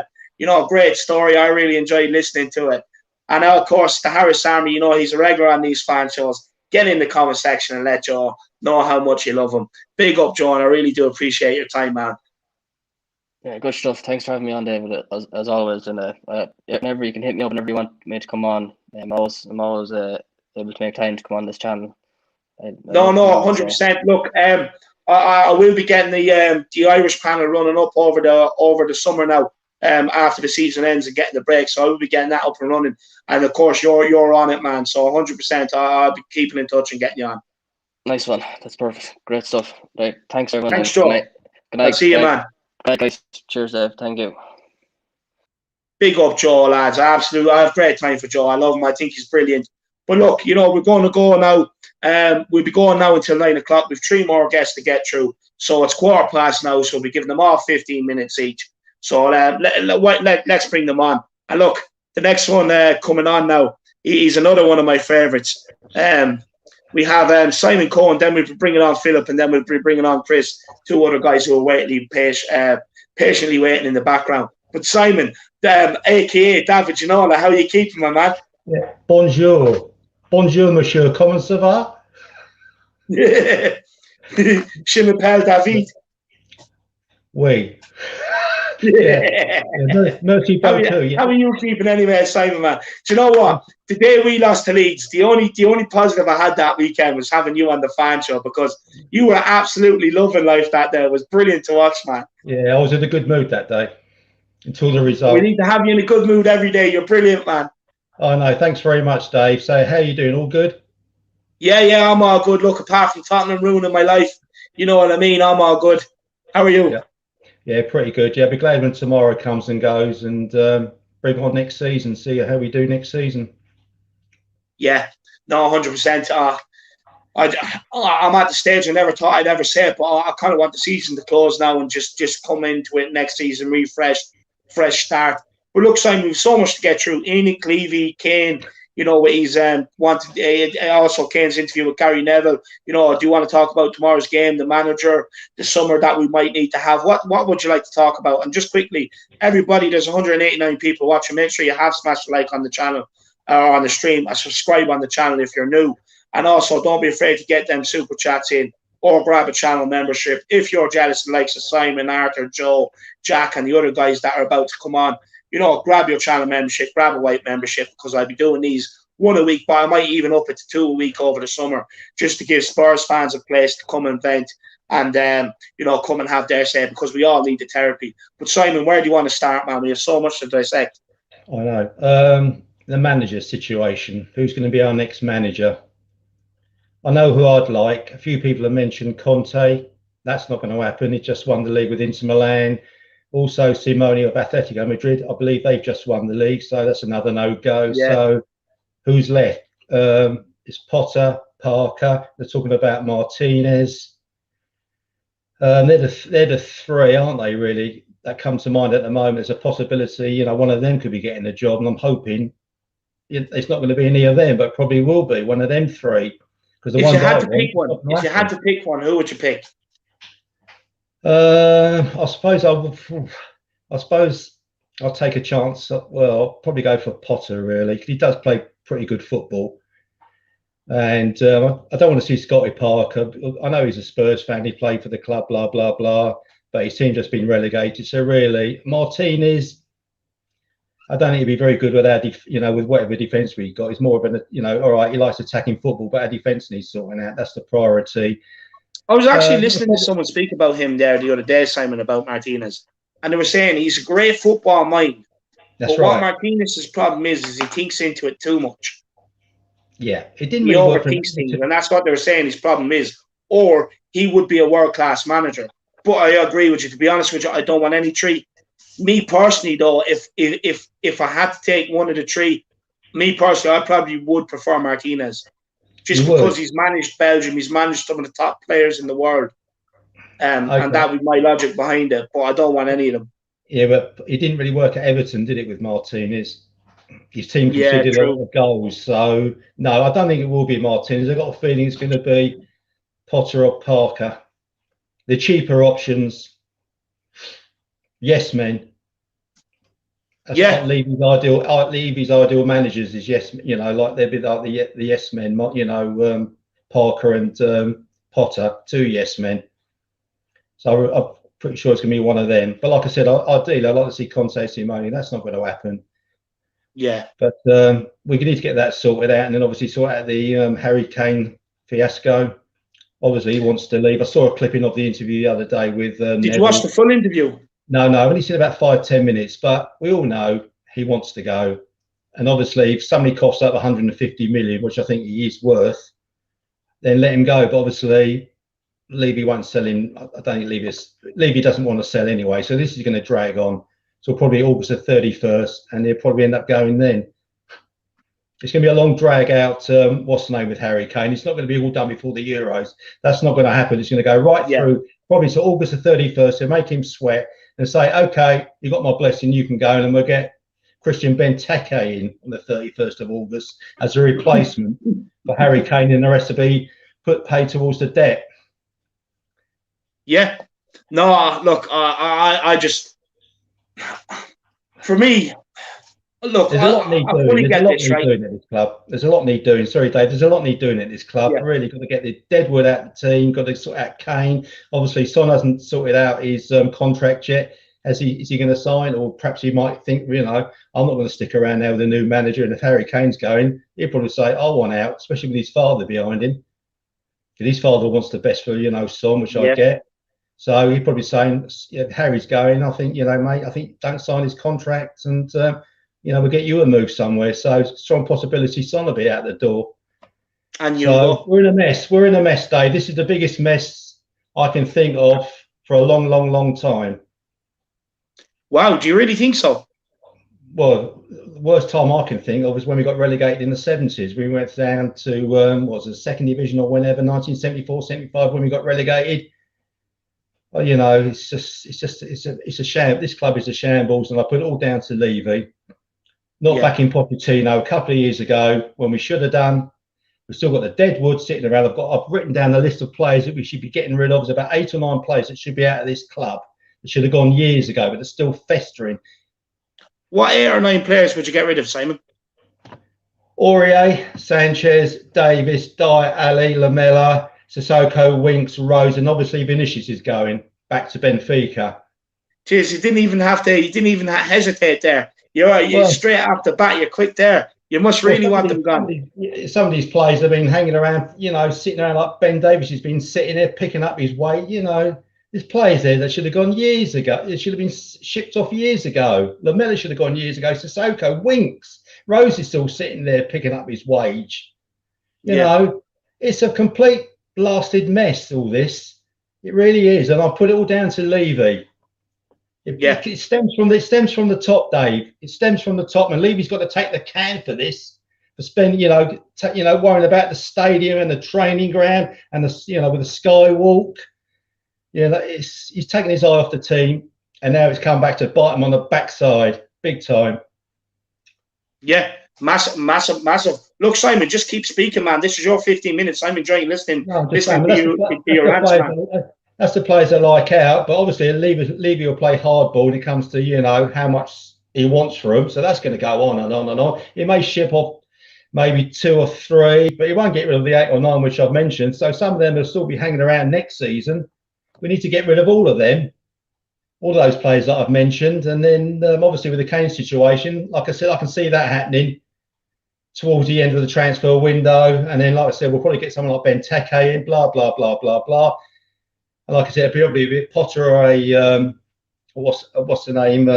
Potter, and who's the other one I mentioned? Potter, and the other manager I mentioned, Parker. One of them probably come in as manager, and we'll just see how next season goes. But like I said, some of these players will still be sitting around picking up their wages next season. We'll bring a few players in. We'll get, like I said, Parker and the other one, Parker or Potter in as manager. But I can't see much happening next season. I really can't. Not with Levy still sitting in his chair up in the stand. Because, like I said, so what do you think? If you don't think much is going to change, Simon, what do you think realistically we can look forward to next season? Well, it's going to be hard to get trouble next season. Sorry? Do you think we're in trouble next season? Probably.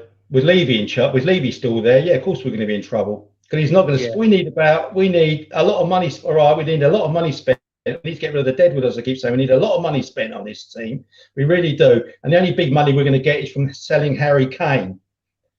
But like I said, how much will he put towards the team at Harry Kane? So plus with deadwood, add it all up. What that could be pushing nearly up to 250 million selling Kane and all the others. 250 million for all those deadwood players plus Kane.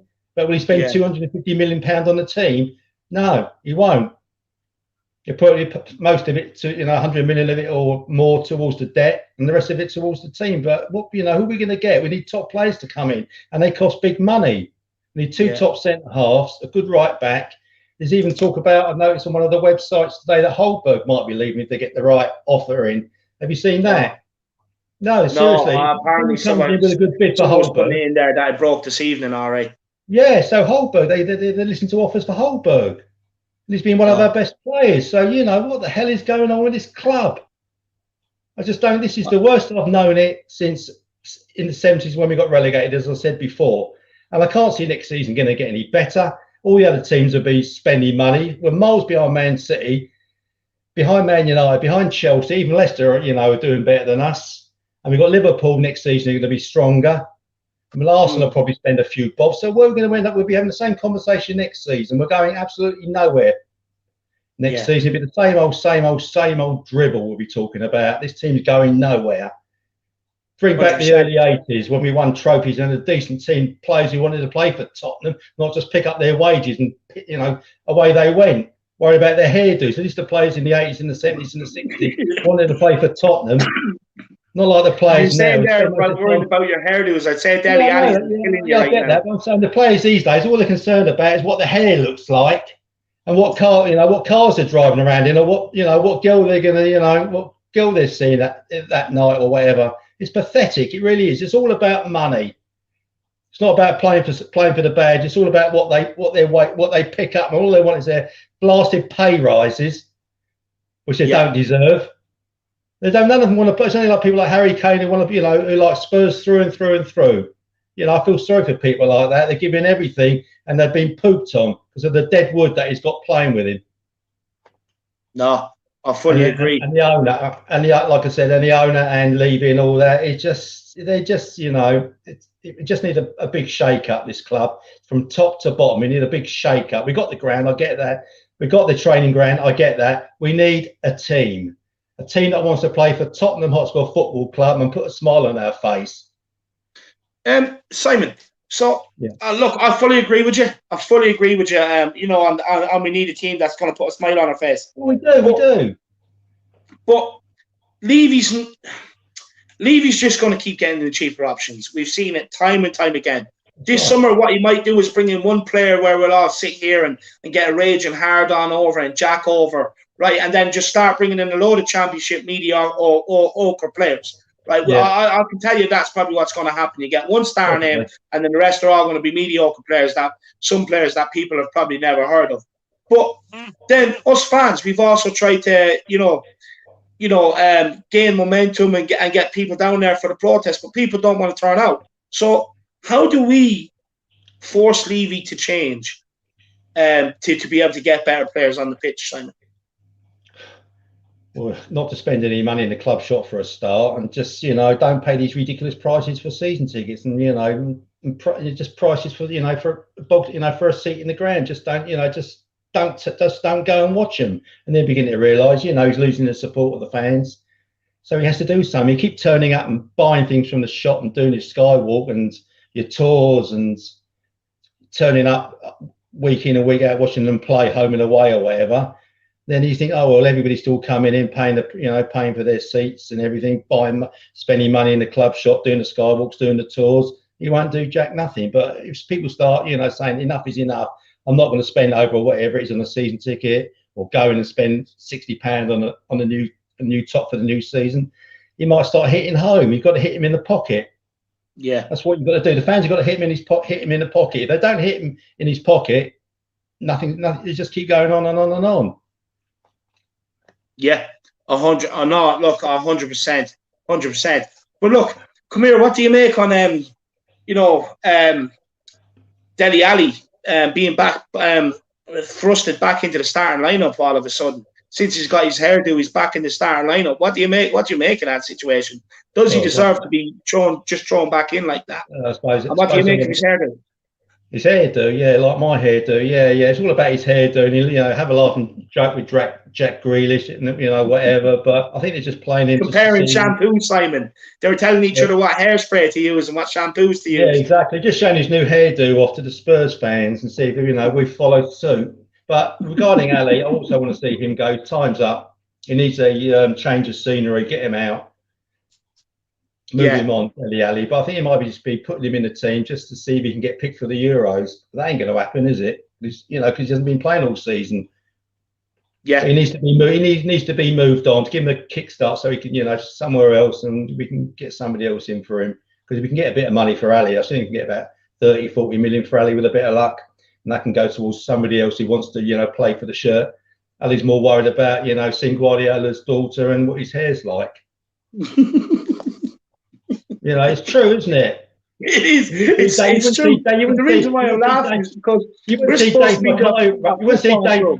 That's right. You wouldn't see Dave Mackay running around worrying about his hairdo, would you? Or Danny Barker worrying about what his hair looks like. Could you imagine Dave Mackay coming out with a haircut? It looks like he has a transfer on top of his head. I know. We need people. I'm not being funny. We need people like Roy Keane in the team. People like that.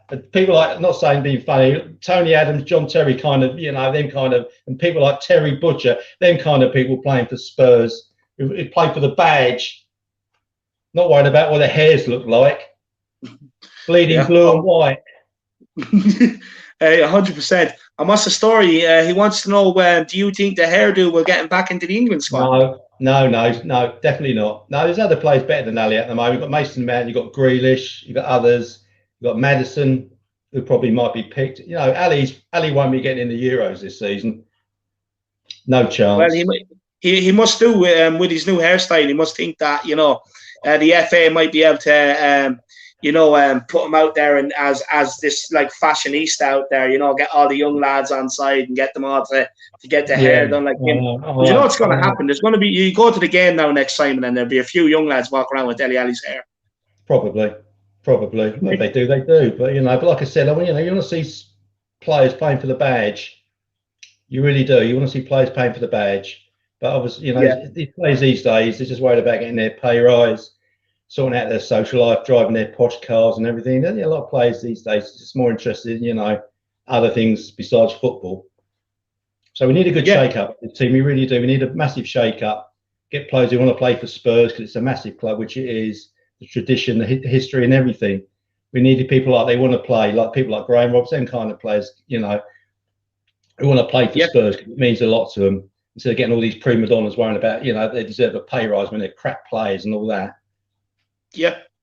No, we really do. I couldn't agree more. Simon, the comments are absolutely off the chain for you, my man. People are absolutely loving what you have to say. I saw one I wasn't happy about. I'm not really interested. It's all about opinion. I'm just saying, I want to see Spurs, I want to see my Spurs back playing the right way. Players who want to play for the badge, get a good manager in, get some players that really want to come in and play for Spurs and see what happens. But it's a massive summer coming up, Dave. It really is. A massive summer, the biggest summer I can think of, especially for Enoch. This is, it's the biggest summer. I'm only 29, Simon, or 28. 29. But I'm the only, in my short time as a Spurs fan, it's the biggest summer I can ever remember that we need to have anyway. Well, it is. It's a massive summer. Like I said, if we would have backed Pochettino a few years ago when we had the chance to, we probably wouldn't be having this conversation. Yeah. But now we are, thanks to Levy, who's mucked up yet again. So, like I said, let's get tomorrow out of the way. And then obviously it'll all be a talk about who the new manager is going to be, the Harry Kane situation. I think Aurier's gone off to PSG, talking about Lamela going to Napoli. So We'll have to wait. Hopefully. I want to see a lot of these players out for next season. I want to see the Dyers and the Sanchez gone, Aurier's gone, so all them kind of players I want out. Get as much money as possible from, spend it wisely, and then see what happens next season, Dave. But your guess is as good as mine how it's going to pan out next season.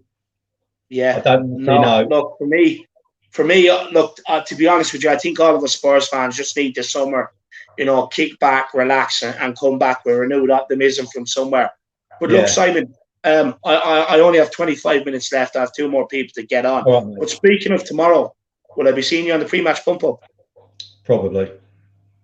It's on at 2:30. I'd love to see you on it, man. You make my day when you come on. Yeah, I will get on. Yeah, I'll have a little moan as you. I'll probably saying the same things as I'm saying now, but that's how I feel. I'm like Arthur, the old school kind of supporters. We just want to see the good days come back, Dave. I want to see the early 80s, which was brilliant when we used to, the Ricky Villa, in the cup final and things like that. And Martin Chivers in the 70s winning us the cup, the UEFA Cup in the 84-85 season, Tony Park saving. I want to see those days. I want a smile brought back on my face. It's gone. It's completely wiped off at the moment, thanks to this lot. It really is. But where there's life, there's hope. So hopefully things can get better next season. It can't get much worse, can it? Honestly, it can't. Honestly, from the shit we've seen on the pitch, the manager situation, sacking the manager 6 days before a cup final, having the most expensive ticket out there for last week's game out of any Premier League club. In fact, it's double the price of any it was £65 for a Villa seat, wasn't it, last week? Yeah. I could have had a charge. Double than any other club. Yeah, in fact, Burnley gave theirs away for free, you know that? Yeah, I know. £65 for a seat last week. I could have got myself a charge. It would have been a better performance, and the result would have been a lot better. Don't let the missus hear you say that now, lad. Because next time you say you're going out for a pint with the lads, she'll be wondering where you're actually going, my man. I'll kick her into touch. She's gone to bed. She knows where she's going. Happy days, man. Happy days. I'll let you get on with your next guest, Dave. Thanks once for having me on. I appreciate it. And I'll probably catch up with you tomorrow. Yeah, no, I'd love to see you on the pre-match pump-up. And, of course, everybody, stay looking out for this on the channel. I'm sitting down with Simon Monday to record a Spurs story. I can't wait for it. I'd say it's going to be an absolute cracker. And I really do look forward to it. I know that everybody, part of the Harris Army, will be looking forward to it too, as well as Simon. I'll keep it clean on Monday as well. No, look, say what you want, man. It's your time to shine, Monday. It's your time to shine, so say what you want. But honestly, Simon, it's been a pleasure. You put a smile on my face, man. I appreciate you coming on. And hopefully I see you on the pre-match pump-up tomorrow, my man. Okay. Au revoir. See you later, Dave. Cheers, mate. Bye-bye. See you, Simon. Au revoir. Bye. Big up, Simon, lads. He's an absolute legend. Another lad I absolutely love, coming on the channel and stuff like that. He's absolutely brilliant. Kicking the misses into touch there. That's quality. Look, next guest we bring on, we have Philip. And then straight after that, then we have Chris. And then we'll end off the show. Philip, how are you keeping? Hi, David. Hi. Greetings from Navan, up the road from you. Oh, Navan. Hi, yeah, not too bad. Yeah, I'm a bit like Arthur and Simon there. I'll be one of the old school fans. I just realised when Arthur was talking, I'm 60 years following Spurs this year, just after they won the double, So this might seem like a huge crisis we're in at the minute, but there have been others. And I know some of the younger fans mightn't know this, but I've lived through most of them. I think starting off in '64 when John White was killed, that was the breakup of the double team. Then we had a couple of good years, '67 winning the cup. Early '70s was great with Martin Chivers and the likes of Gilzine and Martin Peters. I've also had the pleasure of seeing Jimmy Greaves play, which was, pleasure, absolutely brilliant. But then we had a problem. Bill Nick got the sack, or basically got the sack, and they brought in Terry Neal, who was ex-Arsenal. And he, in my opinion, that was the first real crisis we had. He nearly destroyed the club. They brought Keith Birkinshaw in, who didn't stop us being relegated, and then got us up the following year by the skin of our teeth, literally. A 0-0 draw on the last day at Southampton brought us back to the first division. If that hadn't happened, there was no Rossi Ardiles or Ricky Villa. So that's how close we came to not having the successful team in the 80s. Yeah. You know, then I suppose you move along to probably the worst day of my life as a Spurs fan. Coventry beating us in the cup final in '87. I mean, Jesus, that was terrible.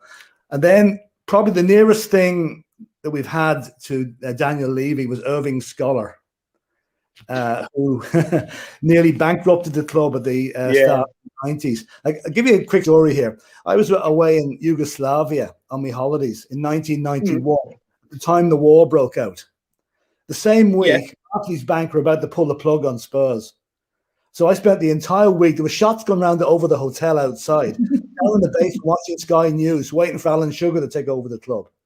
So, like, this is a crisis. That was the worst crisis because the club was nearly, you know. So there's been others, but they were the ones that stick to my mind in the 70s, 80s, and 90s. So while today is bad, we could have been in a situation where we wouldn't have a club to support, you know, back in the 90s. So. No.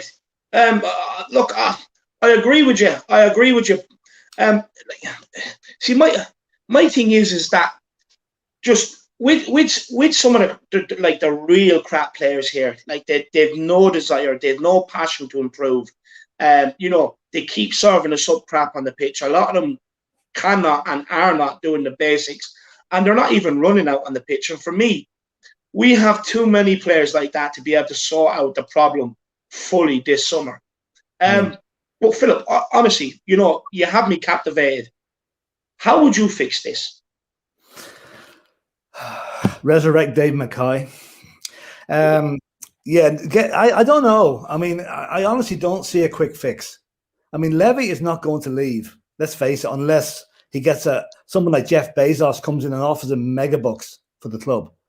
Like, and I take your point from earlier there. We can put financial pressure on him by not supporting the shop, by not going to games or paying these ridiculous prices. But I mean, to be honest with you, I really do not see Levy leaving. And at this stage, and until he does, we are going to school. We're going to be a mid-table team for the next few years. Harry Kane is not going to stay, regardless what Levy thinks. You know, he's going to move on. Whether it's this season or next season, we're going to replace him with someone like Jerry Booth. Remember Jerry Booth back in the 90s? There, you know, you're a stallion with a flipping cart horse, and that's what's going to happen because Levy will not spend the money. He does not have the football love of football. Enoch is cash cow, and that comes first with him. But I'm afraid, unless something happens, unless he falls down the stairs at the ground or something, we're stuck with him. See, with the Enoch out movement, Philip, you don't have to be like full on Enoch out to join the movement. You can still be wanting, you know, Enoch out is the message, but you can still be a part of Enoch out, but want them to change how they operate, to get in a director of football, get in people on the football operation side of the business, and you know, stop having Daniel Levy, you know, having his hawk eye over absolutely everything that goes on, because all he's looking at is the financial aspect. He's not looking at the talent of the player, or, you know what I mean? He doesn't do that. He's just purely a money man. Do you think that, like, even the Enoch out movement will be able to even get any sort of change from Enoch and Levy on how they operate? Well, I think it's going to be a generic change. They're going to have to bring in a manager this time, who is what manager would you like, Philip? Well, I do you know something? I wanted Nagelsmann at the start, but obviously that didn't last long. I really don't know who of the ones that have been mentioned, if any of them are suitable. You want someone with a strong personality that will stand up to Levy and say, listen, I want X, Y, and Z players, or at least try to get X, Y, and Z before I decide to join your club. But I mean, the likes of Graham Potter are probably, my God, I'm going to manage Spurs. You'll take it and just bow down to Levy from day one. Like, we need someone. I heard Gennaro Gattuso mentioned. Yeah. He'll have to bring Joe Jordan in as his assistant. But anyway, but someone like the two of them nearly killed each other that time, man. Like, he's a guy who doesn't take any shit from anybody. Okay, he might have the English to get things through to the players, you know. Someone like that, a hard enough established manager, and none of the names that have been mentioned to me, apart from him maybe, would meet that criteria. So I think we're in trouble. I really do. We're in trouble for next season. Yeah. No, I'm thinking along the same, Philip. Big up Chris Barron as well. Absolute gentleman. Why I have you here, Philip? Would you be interested in? Have you seen my Spurs stories on my channel? I haven't had a time to look at them. It's on my list to do them. I've just been busy for the last couple of weeks, but I will do that. You know, once you get tomorrow, I'll have plenty of time. You know. Would you like to come on and do one? Yeah, no problem. Yeah. Look, you don't have to shout out your email address right now, but my email address is in the description below this video. Okay. It's at theirishyid@gmail.com. If you could email me, and I'd sort it out with you. No problem. Yeah, because I mean, I've got a few stories. Like, I mean, I as I said, I saw the legends play back in the '60s. Like, I'll give a quick story. When I was a kid, we lived in Birmingham. So the only 4 times I saw Spurs was at Villa Park, St Andrews, Molineux, and the Hawthorns. So I never got to the White Hart Lane until '77, I think, But like, the thing about in those days, Spurs were a soft touch away from home. They were nearly invincible at White Hart Lane, but on the road, they were really poor. So I probably only saw them win once in about 15 matches, So, but no, I have some good stories, I have some good ones. And my late father was a good Spurs fan as well. So, I can recall some of the things he told me. He got me involved with them, So. Yeah. No, look, it's much like me. My old lad got me involved with Tottenham and, everything else. So it would be very, very similar. But honestly, Philip, I'd love to get you on. And I'd love to hear them. I can just tell by listening to you right now, you have some great stories to put out as well. And also, something else I might cook up is you've obviously watched Arthur today. You've watched Simon and then yourself. Yeah. Would the 3 of you like to come on as a panel one day together and just all sit there and have a chat? I'll tell you, there'd be a bit of a history lesson there. Yeah, absolutely. Yeah. Brilliant. So, look, I'm going to put it to Simon and I'm going to put the idea to Arthur as well. I think that'd be absolutely brilliant. I think, it'd be a breath of fresh air in and around the Spurs community as well. But look, what do you think on the whole Harry Kane situation? Did you watch his full interview with Gary Neville? I deliberately haven't watched it yet. My blood pressure will go too high, I'm afraid. I have to think of me health. No, I'm resigned that Kane is going to go, but hopefully we get another season out of him. How well I don't think Harry Kane's the type of player that would go on strike like Modric did. I think if he's with the club, he'll give everything. But I just hope we can get another season because he's too good a player. He's irreplaceable. He literally is irreplaceable. Do you really think we will get another year out of him, Philip? I'll tell you, a lot will depend on Levy's stance. I mean, Levy said to be furious with him over the interview, which I can understand, Well, apparently there's a gentleman's agreement in place too that Kane would be allowed to leave this summer. What do you make on it? I think gentlemen's agreement don't mean a fucking thing legally. I mean, they'll never stand up in court. So, Levy can say, "Oh, well, I never said that." How can Harry Kane prove that unless he's got something in writing? He isn't got a leg to stand on there, So no, 100%. Just me. I'm just hoping that he has 3 years left on his contract, and it's a bit like the Modric situation where Levy says, "You're not going anywhere. You're going to give us one more season." Yeah. I'm hoping that's the case. A lot of people would probably be unhappy with that, but at the end of the day, for me, we didn't build a new stadium and a new training complex to be selling and getting rid of our best players. Yeah, so for me, sorry. But no, it's like we've got a Rolls Royce of a stadium with a Lada engine in it at the minute. Really. No, 100%, 100%. And for me, look, we need to try and keep the rest. At least if we do get Kane to stay one more season, we have a chance to kind of put things right and maybe sway his mind after beyond that to stay. It gives us a year to try and sort everything out. So I would hope that Levy, at this time, I actually want Levy to play hardball. I really do, and not let him go anywhere. Yeah. But look, is there anything else you want to talk about, Philip? No, I think the Kane situation could be determined by which manager comes in. Like, if Harry likes to look at who's coming, it'll soften his stance a wee bit. But if you bring in someone that he thinks, "Oh Christ, I'm not working with him," he's gonna down tools, or he's gonna make it really hard for Levy not to let him go. Yeah, no, 100%, 100%. But what sort of manager do you think would keep Kane at the club?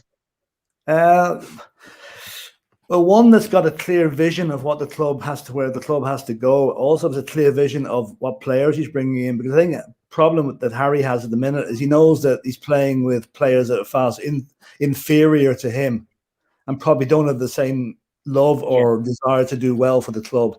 That's why he was actually alluding to that, Philip, in the interview with Gary Neville. He wants to. I mean, I keep going back to Dave Mackay, but Dave Mackay to me epitomised the Spurs of the '60s.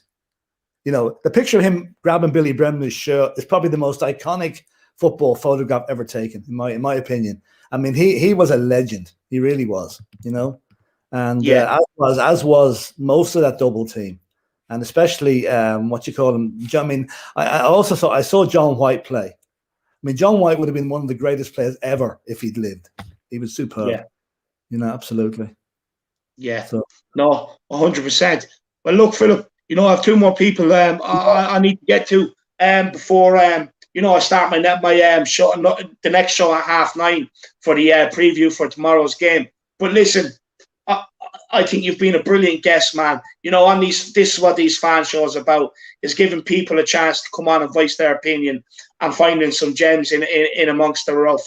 So you've been absolutely brilliant. Please, I beg you, please do email me.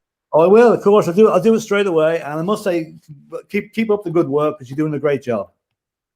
Nah, thank you so much, man. It means a lot coming from someone like yourself. But honestly, you've been a breath of fresh air on this fan show. You know, I fully enjoyed listening to you. I fully enjoyed talking to you. I hope to see a lot more on them. And also, we'll nail down the Spurs story, and we'll sort something out on my channel with you, Arthur, and Simon, all having a great chat and giving all of us humans a history lesson. They might not like all you hear, but it'll be worth it. Nah, look, this is what it's about. It doesn't matter if it's what we want to hear or not. It's all about listening and learning from each other. And honestly, you've been a great guest, my man. I really do appreciate you coming on. Yeah, great stuff. Right. Thanks for having me, Dave. I'll talk soon. No, absolute legend, Philip. Please do email me. It's at theirishyid or theirishyid@gmail.com. Good stuff. Good night. See you, Philip. See you, Philip. Oh, boys, what an absolute legend. What a blast Philip was. What an absolute great guest. I can't wait to do that show with him, Arthur, and Simon. It's going to be an absolute cracker. But look, let's waste no more time. Let's bring on Chris. Chris, right. How are you keeping, my man? Thank you for waiting so patiently.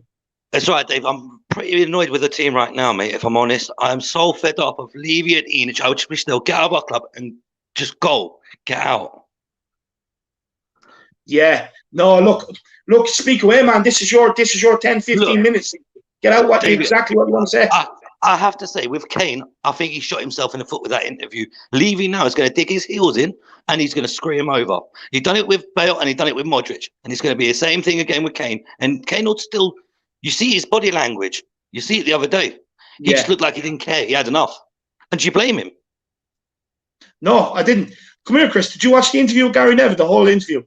Yeah, I did. And I'll tell you what, I feel sorry for Harry Kane. I actually do. I understand where he's coming from. He wants to win. And how can you win when you've got the likes of Slosoko, Endom Cheeseburger, Harry Stinks, Moon Boots, and Deli Rastafari? How do you expect him to win? How do you expect him? Honestly. I know. Honestly, I know. Sorry for laughing, man, but them names are brilliant. But no, man, I fully agree with you. Like, this is the thing, when you've lazy players there. Like, did you hear the part where Kane was saying, you know, that basically what he was alluding to is that the players weren't doing any extra training. You know, Jose doesn't do gym work and stuff like that. And these players wouldn't take it upon themselves to go and do extra training or even do the basics to keep themselves fit. That's right. And what do you make of that? Well, do you know what, Dave? They threw Poch under the bus because they said that he trained him too hard. They throw Poch, then they threw Jose under the bus. You can't win with these bunch. I said it the other day after the Villa game. They're a bunch of overpaid, lazy, see you next Tuesdays. They just don't give a shit about our club. They think about their wages at the end of every week, and that's it. That's it for them. It's all they care about. But sure, why would they care when they go home? You know, they have the best of the best stuff at home, best of the best furniture, big, massive house. You know what I mean? Why would they care? We've got Donkey Doherty as a right back. We've got Ben Davies, who can't track back for shit. How do you expect us to win anything? We've got Levy, who's basically an NFL businessman who hasn't built the stadium for us like people think he has. Here you've got Joe Lewis, who comes to the country once every 20 years and doesn't know none of the players and asks what shirt we're wearing. What sort of owners have we got? What have we got, Dave? No, we don't. Look, for me, Chris, I know you've been following the channel a while now, but I've been saying it all along. You know, apart from Kane, Son, Hugo, and Højbjerg, You don't have players that want to win. You know, you have players that, and look, it's similar to what I was saying to Arthur, Chris, that they know Tottenham is as good as it's going to get for them. To be honest, quite frankly, half of them can't believe they probably ended up at Tottenham, right? Now, when they leave Tottenham, they're not going to a club on a similar level, and they're not going to a club that's better. But yet they keep still being handed contracts. So therefore, the players have the power. They know, well, I've a 5-year contract. I'm not going anywhere. I'll just down tools to get the manager sacked. This is the problem at Tottenham. See, the thing is, Dave, we could have had the likes of Dybala. We end up like with a glass man like Lo Celso, who spends one game playing, then you got 7 months injured. You got Lamela, who hasn't played a full season since he's joined us. You got Sissoko, who can't run. You got Ndombele, who's lazy. You got Aurier, who's a liability. Davies, who doesn't know how to cross the line. Winks, who can only play sideways and backwards, and Moon Boots in defence. What chance have we got? And everybody's saying, "Oh, Kane shouldn't leave." Come on, realistically. Does anybody actually blame him for wanting to say, "Sod this, I'm out of the door"? Oh no, look, 100%. I do not blame Kane one bit, right? To be honest with you, I don't. Of course, the best players in the world, they want to be winning the trophies. That's why they get into football, and they've never lost, no matter how much money they get paid, they've never lost focus throughout their career. And that's why they're the best. That's why they pick up Ballon d'Ors, and that's why they pick up trophies all the time. But Chris, we have to try and protect Spurs' best interest by keeping them. We have to. Yeah, I know. But Levy doesn't see it like that, Dave. He thinks, we'll buy a player for 12 million, but don't worry, I can get 35 million for him. Look at Højbjerg, for example, now. We bought him, 15 and a half? And now, if somebody offers 30, Levy's going to take that so quickly. He sells Harry Kane for 150 million. He ain't going to spend 150 million. He'll probably spend 5% of that and put the rest of the debt, which he's caused us. No one else. No one asked for the stadium. No one asked for the training facilities. He done that for his own benefit. He wanted the stadium so that he could bring Lady Gaga, a bit of Pink or whoever else, bring over the NFL. That's why he wanted the stadium. It was a money maker for him and his crew. It wasn't for us fans. Never in a million years. And as for the protest, Dave, I thought, to be honest with you, some of those Tottenham fans were pathetic. And I have to be honest, they were absolutely ridiculous. If they really wanted to protest, go to the training ground. That's where Daniel Levy is 9 times out of 10, not in the stadium. Yeah. It was pathetic. I was just more of a piss up for them, not a bloody actual protest. I thought it was a joke. But Chris, do you blame the people that turned up, or do you blame like the lack of organisation for it? I think, to be honest with you, Dave, I think it was a bit of both. I can't blame just the fans, I can't blame the organisers. It was a bit of both. It could have been better organised, but some of those fans singing Moussa Dembele, he's left us years ago. I know. They were singing Moussa Sissoko. For God's sake, that guy couldn't run to save his life. I could run faster than him, and I'm bloody nearly 14 stone. You know what I mean? Yeah. No, look, come on. I've been in around the same, man. And look, even I can run faster than that. I agree with you. Look, the nuts and bolts of it, Chris, is too many players here that are not good enough to be here. They don't have the desire or the want to improve. They have a weak mentality, which Kane also alluded to in his interview with Gary Neville. Exactly. See, the thing is as well, you're saying about the manager. I'm going to tell you one thing. I won't be surprised if we don't end up with somebody like Sam Allardyce or Daniel Levy managing the club himself, because nobody wants to go for him. It's the poison chalice job now. It is the poison chalice of the Tottenham job. Who wants to take it when you've got Daniel Levy saying, this is who you need to pick, this is who you need to pick, or you're going to be out the door? That Jose told him who he wanted, and we end up with Joe Rodon. I wanted Skriniar, I wanted Diaz. All right, you can have Joe Rodon. The cheaper alternative every single time. He had the choice of Dybala or Lo Celso. He didn't want to pay Dybala's image rights, so he took the cheaper option in Lo Celso. Yeah, we could have a Bruno Fernandes. We end up with Jedson. Yeah, I know. Big difference, isn't it? Yeah, it's a huge difference. It's even the difference in mentality, though. I was speaking about this the other day. It's even the difference in mentality. Like, you look at Bruno Fernandes when he came into United, right? He completely turned that dressing room around with his snapping and snaring at players, telling them home truths. It's not good enough. Having that and then backing it up on the pitch with his performances, dragging United, you know what I mean, and getting on the ball and making things happen. And then, you know, look at Lo Celso. For me, and he just looks happy here to collect wages. He reminds me of the younger version of Lamela, if I'm honest with you. Spent probably 2-3 games fit, then another 7 months injured. Yeah. It just doesn't make sense to me, David, right? You've got Joe Lewis, right, who owns the club, comes here once every 25 years, doesn't even know what shirts we wear. What sort of honest do we actually have in this club? What do we have? Look at Leicester. Their club have ambition. I have to say now, Leicester are looking at a bigger club than us. That says a lot about Leicester. They were in League One a couple of years back, and now look at them. Yeah. They're winning the FA Cup. We've won nothing since 2008. I know, man. I know. Look, this is the thing, and this is why people need to wake up, because you know our recruitment is shocking.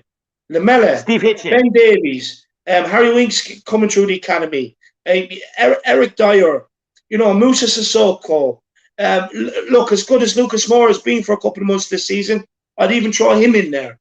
And there's probably more, but they're players that they're just headless. They're completely headless on the ball. There's no football intelligence or calmness or collectedness about them.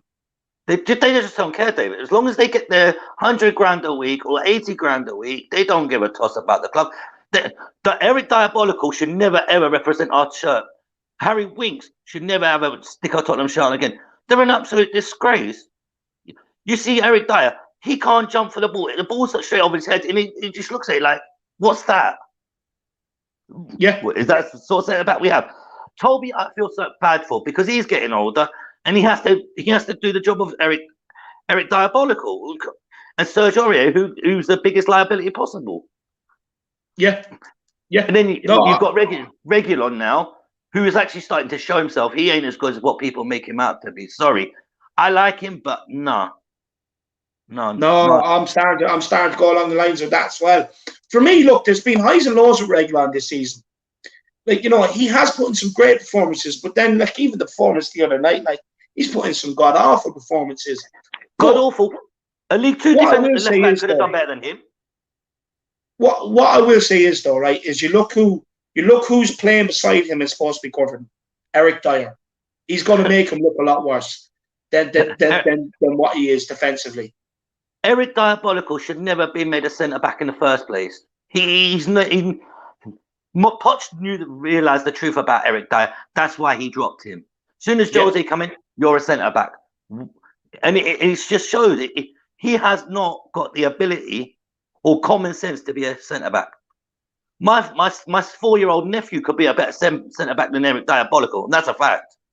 Yeah, no, I fully agree with you, Chris. I fully agree with you. But look, come here. I am running a small bit late, and I just have one more person to get through, Chris. Is there anything else you'd like to talk about, my man? Only thing I will say, Dave, is please smash a like on Dave's link and hashtag Enich out, leave out, support the Harris Army. Nah, big up, Chris. I really do appreciate it. Chris, I have to say you've been a great guest. I love your straight, upfront, honest talking, and I would love I'd love to see you on the fan shows a lot more.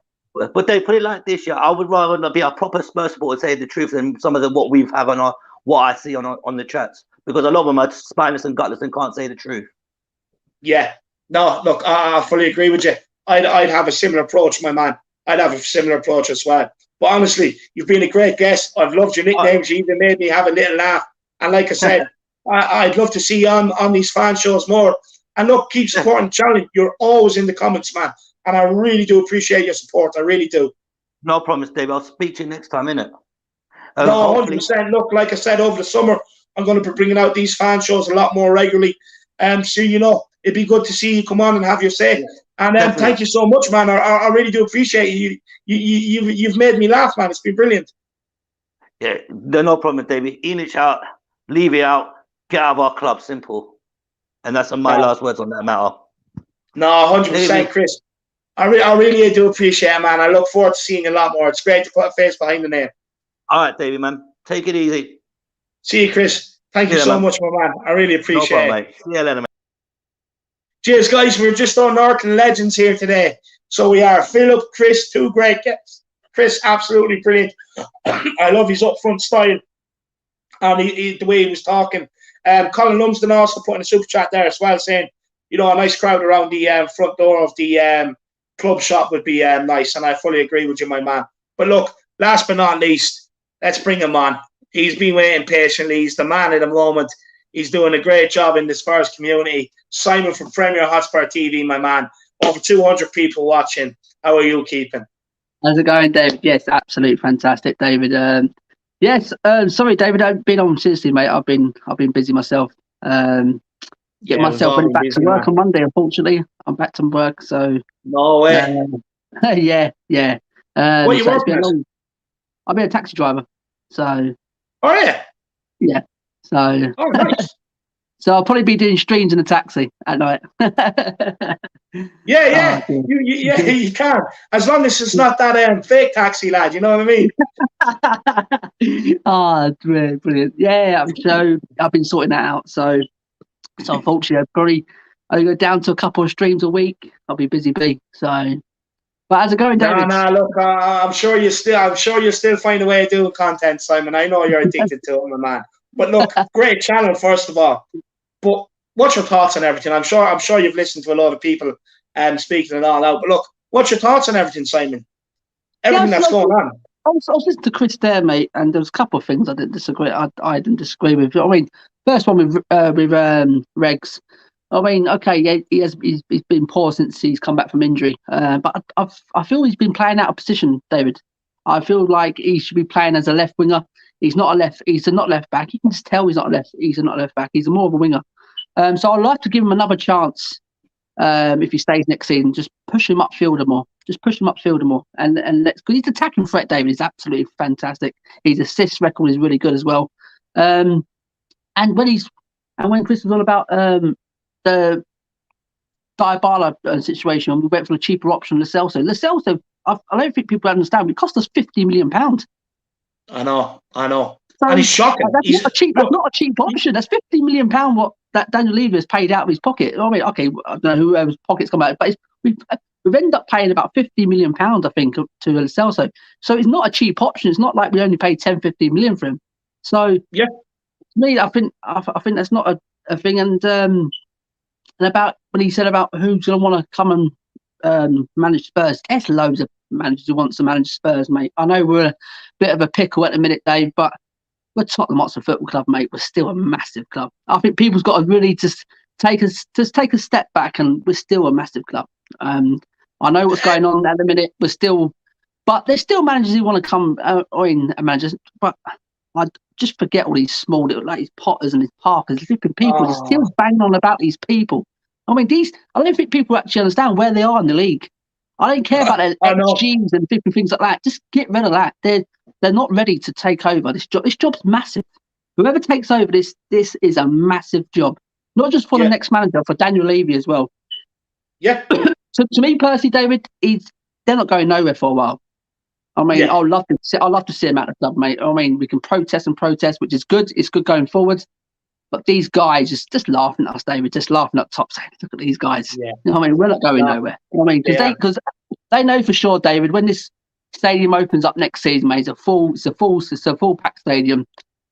They're making a mint out of it, mate. They're making money every game. I mean, like £1 million. I heard someone say a game. Are you telling me they want to? They take in match day revenue, Simon. They take in over $1 million per game. You know that per home game. And once you take into account everything that they buy and that they're buy and sell, or that they're selling at the stadium, match day tickets, stuff like that, they make over £1 million per match day in that stadium. £1 million. It's absolute madness. Just quickly, Colin Lumsden says, here's part of the fare for Simon to take Levy to the airport. Big up. I'll do it for free, Colin. I'll do it for free. I don't need paid. I'll do it for free. No, big up, Colin. I really do appreciate that, my man. That's brilliant as well. And yeah, Simon, if I'm ever over in Blackpool, at least I know I can ring you in the early hours of the morning, lad. You know, come and pick me up there, lad.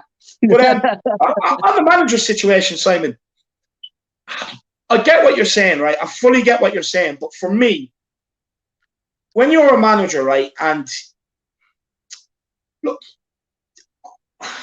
when you're a manager and you're looking from the club from the outside in, right? Pochettino was ultimately failed by the board, one of the best managers in world football. Jose Mourinho failed by the board, one of the most decorated managers in world football. No matter your reputation or no matter the project you want to bring to Tottenham, you're not going to be backed. The board is going to make you a problem and end up sacking you. So any manager that wants to win things, or any manager that's worth their salt, or any manager that has aspirations of going beyond Tottenham to the likes of Real Madrid and some of the super clubs, it's a big gamble for them to come to Tottenham because that will delay their process. And for me, I do think a lot of them are probably looking at it from the outside right now and be like, I'm not sure. For me, I think the only manager that we probably, like, if there's a manager that is kind of like what I would classify as a world-class manager that we're getting, it's going to be someone that's been sacked and is trying to repair their reputation rather than someone handpicking Tottenham and coming in. Because think about it, Simon. Harry, you don't know whether Harry Kane will be here for another year. In turn, which means if you're Son and Lloris and you're looking at it, they're going to want to leave. So there's 3 of your best players that you don't know the futures of. So it's a big gamble. Do you not think so? Yeah. Do you know what, David? If you're a manager out there, mate, just say you like Allegri or Rodgers or things like that. When if Daniel Levy says that there's 15, 20 million a year, you're not going to say no, David. I don't care how messy this club is.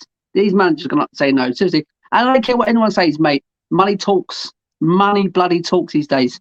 And yeah. What I'm saying is, Simon, is the money, for me, the only person that, like, the only manager that I can see, like, accepting the kind of money is someone that kind of knows their career is phasing out. David, seriously, I've been saying it for a while, David. All these other managers are just literally overlooking one manager. I'm telling you now, who Daniel Levy's got an eye on still, mate. I'm telling you now. People will still shoot me down for this. I'm telling you now. And if I get it wrong, I'll hold my hands up. I'm telling you now. But I'm telling you now, they don't get top 4 tomorrow, Leicester City. Brendan Rodgers, I'm telling you, he'll go all out for Brendan Rodgers. I'm telling you now. I'm telling you now. Yeah, absolutely. And I tell you now, David, I know what you're going to say. Why would he leave there? Come on. No, that's not what I'm going to say. If Brendan Rodgers comes in, because to be honest with you, right, Leicester's won an FA Cup, the Premier League under the belt and stuff like that. Are they bigger than Tottenham? No, of course they're not. Right, of course they're not. But if we get Brendan Rodgers in, and this is the problem, and we don't rotate that squad, you think we're going to get some of the football that he's played at Celtic, Liverpool, Leicester, with the likes of Aurier playing right back, Moon Boots at centre back, partnered by Sanchez. He's not going to be able to put his style across whatsoever. So he has to be backed. This next manager, no matter who it is, has to be backed. And just quickly, Danny Kiriakou, so sorry. That's where I saw you. Fake taxi. Hey, I'll be back. Big up, Danny. Dave, seriously, yeah, big up, Danny. But Dave, seriously, mate, where was we speaking about? Speaking about Rodgers with his team at the minute. This is where I go back to, mate. I've said it. I've been saying it for months and months, mate. It will never change, mate. It will never change until this club either go, or this board, sorry, Daniel Levy and Lewis go, or they change the structure of this club completely. They need to rip it up and start all over again. The structure of this, they need to start backing managers properly, investing money properly, finding money from elsewhere. But if they can't do it, David, they need to sell up, mate, and bring someone in who's going to take this club forward. And that's what I keep saying, David. You can bring in any top manager, mate, any top players. It will never change, mate, if they don't want to spend those extra salaries, no extra transfer budgets. It's never going to change. And as you said there, Dave, you can bring in Brendan Rodgers. If you don't invest in what we got now, mate, or get rid of James Deadwood, you can bring in the best manager. It will never change. It will never change. Yeah. But to me, with Harry Kane, and it's in. I watched the interview, the whole of it, and me and Matt was talking about this, and Matt's probably got a thing about this as well. Matt's got a real conspiracy. It's like Harry Kane's putting this out there that he's telling like Daniel Levy in another way that, listen, I'll be gone if you don't. I want to have a meeting with you. I want to say, listen, I want this club to be backed. I want ambition, and I want a massive manager. I want massive players coming in. If you're not going to back my ambition, I think Kane's going to play his cards with Daniel Levy, and it's down to Daniel Levy now, David. So either back him, Can I be honest with you? Because people's got to think about David. Yeah. Harry Kane, mate. Seriously, if we lose Harry Kane, I don't think people understand. Who else out there is to replace Harry Kane? He's the world's best at the minute. Yeah, right? Nobody. This is what I'm going to everybody. And everyone's looking about. You wouldn't forget the flipping Haalands. They are not coming to this football club. Do you know what I mean? So we're going to have to settle for people like Ivan Toney. Don't get me wrong, but they're not Harry Kane's, are they? They're not going to get you 15, 20 goals, 25 goals a season. You know what I mean? It's going to be hard. So we need Daniel Levy to pull something out of the bag, mate. We need Daniel Levy, mate, from now till, in a couple of weeks, mate, to really sit down with Kane and literally just listen to him. Listen to what he's got to want. Listen to what he wants. And listen and back him. Seriously, people think, we're not on one team. Correct, we're not a one-man team. I mean, no one player's bigger than, but we're talking of Harry Kane here. We're not talking of Dele Alli or things like that, are we? We're talking of Harry Kane. I mean, if we can keep Harry Kane happy, we can bring in the respect his ambition, what he wants, and listen to it, and back the next manager, back with the big players.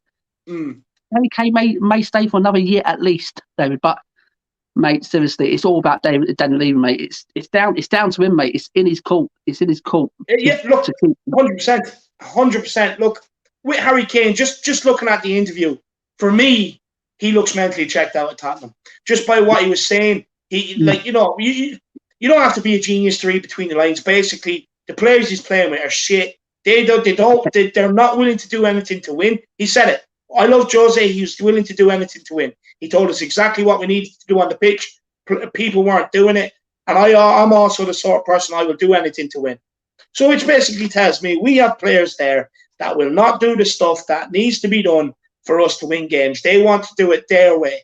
And that's what that tells me. Then you look at it about, Harry Kane, he said it, he wants to be lifting trophies. He believes he can improve his numbers. He's mentioned Kevin De Bruyne. He's clearly got an eye on City. Quite clearly got an eye on City. Absolutely. And it just goes along with what I've said all season, especially the whole Mourinho thing. That Mourinho wasn't really the problem. The players are the problem. And Harry Kane is saying that. David, we've been saying this for a long time. It's the players.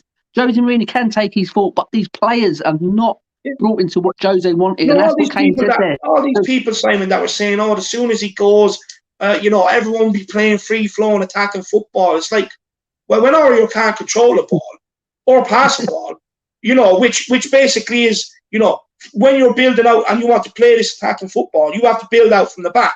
When you have a player who can't control or pass the ball, tell me how you expect to play this way.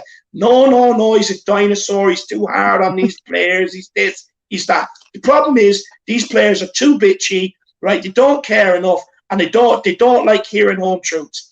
When we have winners at the club, I'll know, because a player will be told the home truth, and what he'll do is he'll go down to the training ground, he'll train harder, he'll do extra work in the gym, and when he gets his opportunity, he'll prove that you're wrong. Not a player that goes crying and says, "Oh, Daniel, please sack me, hurt my feelings, please. I'm sick of it." But look, Simon, I'm going to give you another 2 minutes, my man, because then I do have to end off, because I do have another show starting up, the preview for the game as well. So is there anything else you want to get off your chest, man? No, I've said there, David. I totally agree with Jose Mourinho there, mate. I mean, absolutely. I've been saying it for ages, mate. And as I said, all these Jose haters literally bombarded messages about flipping out his 40. And as you correctly said there, mate, these players are just too weak mentality. They didn't want to do the hard work. They didn't want to buy into Jose's philosophy, how he wanted to play. Harry Kane already said that, obviously. In the interview, he as you said, read along the lines there. He wanted to say, these players are lazy. These players are shit. I've got. What he wanted to say is, Winks is a bitch. Yeah, exactly. I mean, and how are you meant to me? How am I meant to myself to go and win big trophies with this fucking crap? I mean, that's what they are. Just literally, just half his team. It's useless. It's absolutely. He wanted to say losers. Not, That's what he wanted to say. Yeah, the thing is, David, it's not been refreshed, this team, for years, mate. Not been refreshed, the team. You just look at other big teams, mate. They refresh their teams, right, every other season. They keep refreshing. They keep refreshing. And I'll tell you now, mate, and we haven't refreshed. Go back to 2015, where against Newcastle, Mason's last game, when we lost 5-1 at the end of the season. In Mason's first game or second game or was in the cup final, something like that, 8 of them players played in that final against City. As it's supposed to show, 6 years and we haven't refreshed. And I mean, and so it's in a massive mess at the minute, David. This club's in a massive mess from top to bottom. We need to sort the recruitment out. We need to get Hitchin out. We need to get someone like a Campos or Ranić in. I mean, then start giving us the deadwood. They can bring in. They can start. Did you watch Martin Yo's interview on We Are Tottenham TV? All of it. Yeah, the big absolutely fantastic. Yeah. Right, Dembele. He transferred. Ajax. He told him, "You're not clinical enough to be a striker. You're a midfielder." He moved Eriksen into where he played and ended up playing for Tottenham. He also converted Jan Vertonghen and Toby Alderweireld to centre backs. Right, all players that played a key part in Tottenham over what people would say our most successful years under Poch, even though they're not our most successful years. But you know, like what you'd say, a challenging period where we would challenge for things, and there was a few other players there I can't even remember. But like, would you take him as Sporting as director of football? Because I would. Of course, David. Of course. Do you know what? I'll even take Glenn Hoddles and the David Pleats and things like that. Seriously, these men have got Tottenham at heart, mate. They know this club in and out, mate. Seriously, and if we get someone like that on board, mate, looking after that side of the game, you know what I mean, the transfers and things like that, get Daniel Levy just to concentrate on the business side and things like that, mate, it could work. It really could work, David. Do you know what I mean? That's if we can get. We need a decent manager, David. I don't care what anyone says. Oh, we need a decent manager, David. So I mean, none of these Parkers, none of these Potters. Don't fucking get me started with these. Literally, they are box standard managers, mate. Maybe they maybe can come back and be good managers, but not for Tottenham at this minute, mate. We need someone.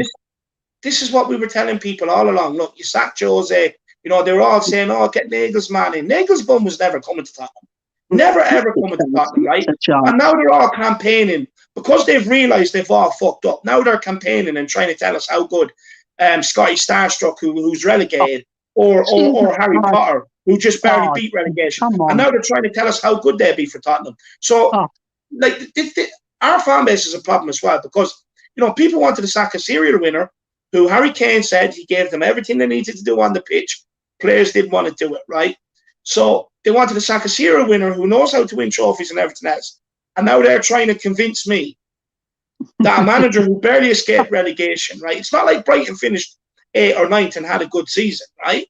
They barely escaped relegation. And now they're going around feeling sorry for themselves, trying to tell us and convince us how good these managers are. This is how much of a shambles this club is in. This is how much of a shambles it is in. If we get Harry Potter or we get Scotty Starstruck or Nuno, I will go absolutely fucking ballistic, Simon, because it's not good enough for Tottenham Hotspur. Not for where we want to go. Not a chance, David. Absolutely not a chance. Is it over them? I'll take Rafa Benitez over them. I'll take Rafa Benitez over them. Seriously. 100%. I mean, but 100%. definitely, David. Seriously, David. Before I go out, before we go and get you onto the other show, listen. I do firmly believe, mate, if Leicester do not get Champions League football tomorrow, Daniel Levy, mate, will go out straight out, mate, for Brendan Rodgers. And I know people say yes, but the thing is, he's cost 10 million. He's on 10 million a season at the minute. He's got a 3-year contract or something left at Leicester. Daniel Levy, apparently, I've been reading it again. That's his number one target. He's waiting game. He's a waiting game. This is why he's waiting, David. I think that's why he's waiting, mate. He's waiting for what happens tomorrow, and I think he'll go back in for I'm hoping so. I hope you're correct. But look, Simon, I'll come up and hold my hands and say, right, okay, I was wrong. But that's what I think, David. No, you don't need to hold your hands up and say you're wrong, man. It's just an opinion. But I hope you're correct, man. I really do. But look, I've 5 minutes till the next show starts. So look, Simon, I am going to have to let you go. But before we do, there's 220 people watching, man. Let them know where they can find you because you've made a lot of great points here today. Yeah, guys, if you want to come follow me. I'm on Premier Hotspur TV, guys, on all platforms, guys. So if you want to come and follow me, come and watch my shows. As I said, from now on, it probably be 1 or 2. I'm going to be a very busy person now. So I'm hoping Matt's busy as well. So we're both literally busy. So yeah, hopefully 1 or 2 shows. Hope we can get out a week. But a good ones. We always plan. Well, we don't just chuck out anything. We always plan ahead. But first, get over to David. Seriously, he's the one going forward at the minute. He's like a train. It keeps going forward. It's just like the fly. I appreciate it, Simon. I appreciate it. But honestly, if it wasn't the likes of, you know, the Tottenham family, yourself, Bob Spur, Will Stewart, we are Tottenham TV, Matt Hayes, Marcelo, you know, the Tottenham away guys. And sorry for anybody, Danny Kiriakou and Jack Kanicki, and sorry if I've missed anybody, but Paxton Road. You know, if it wasn't for all these guys coming on the channel and putting their inputs in the way they do, my channel would probably be nothing. So, you know, I appreciate every single one of you. And everybody do get over and check out Premier Hotspur TV. 2 great lads on it. Like he says, shows are planned. Absolute brilliant shows. And I do enjoy it. And every chance I get, I do tune in, and I'll get into the comment sections and everything else. So you, the Harris Army, will enjoy it too. I never steer you wrong. But Simon, thank you so much for coming on, my man. David, thanks for having me on, pal. Seriously. And everyone, get over to David, guys. Come on, listen, support him. Come on. Nah, appreciate it. Harris Army, come on, David. See you soon, David. Come on, you Spurs. Come on, guys. Pretty much pump up 2:30 tomorrow. See if you can get on. Yeah, cool. What time? Sorry. 2:30. Yeah, cool. Yeah, I'll be on. Yeah, cool. Brilliant. I'll see you then. Yeah. See you then, my man. See you soon. Big up. Absolute legend, lads. Simon from Premier Hotspur TV, another legend. Look, James Taylor, welcome to channel memberships, my man. Thank you so much. I really do appreciate it. And then Colin Lumsden says here, David Fleet is a very good shout for the director of football. Yeah, he's not a bad shout at all. But honestly, big up, everybody. Thank you so much for tuning in. Get over to my next show, which is the Leicester preview, starting in 3 minutes' time, but I'll probably leave it another 10 minutes or so. But get over there, get into the comment section and get your voices heard. And it's just more therapy for you guys. I'll be joined by Bob Spur, Jack Kanicki, and Shane from Paxton Road TV as well. So it's going to be an absolute great show, an absolute cracker of a show. Big up you, the Harris Army, and anyone else for tuning in. I really do appreciate it. Big up for all the super chatters and all the new channel members. I want to keep seeing more and more people come on these fan shows and keep having your say. I want to say a massive thank you to everybody for everything. I really do. I'll make sure you do smash a like on the channel or a like on the stream, and make sure you smash a subscribe on the channel if you're new. And see you in about 10 to 15 minutes with a new panel for another show. Come on, you Spurs, and I'll see you then.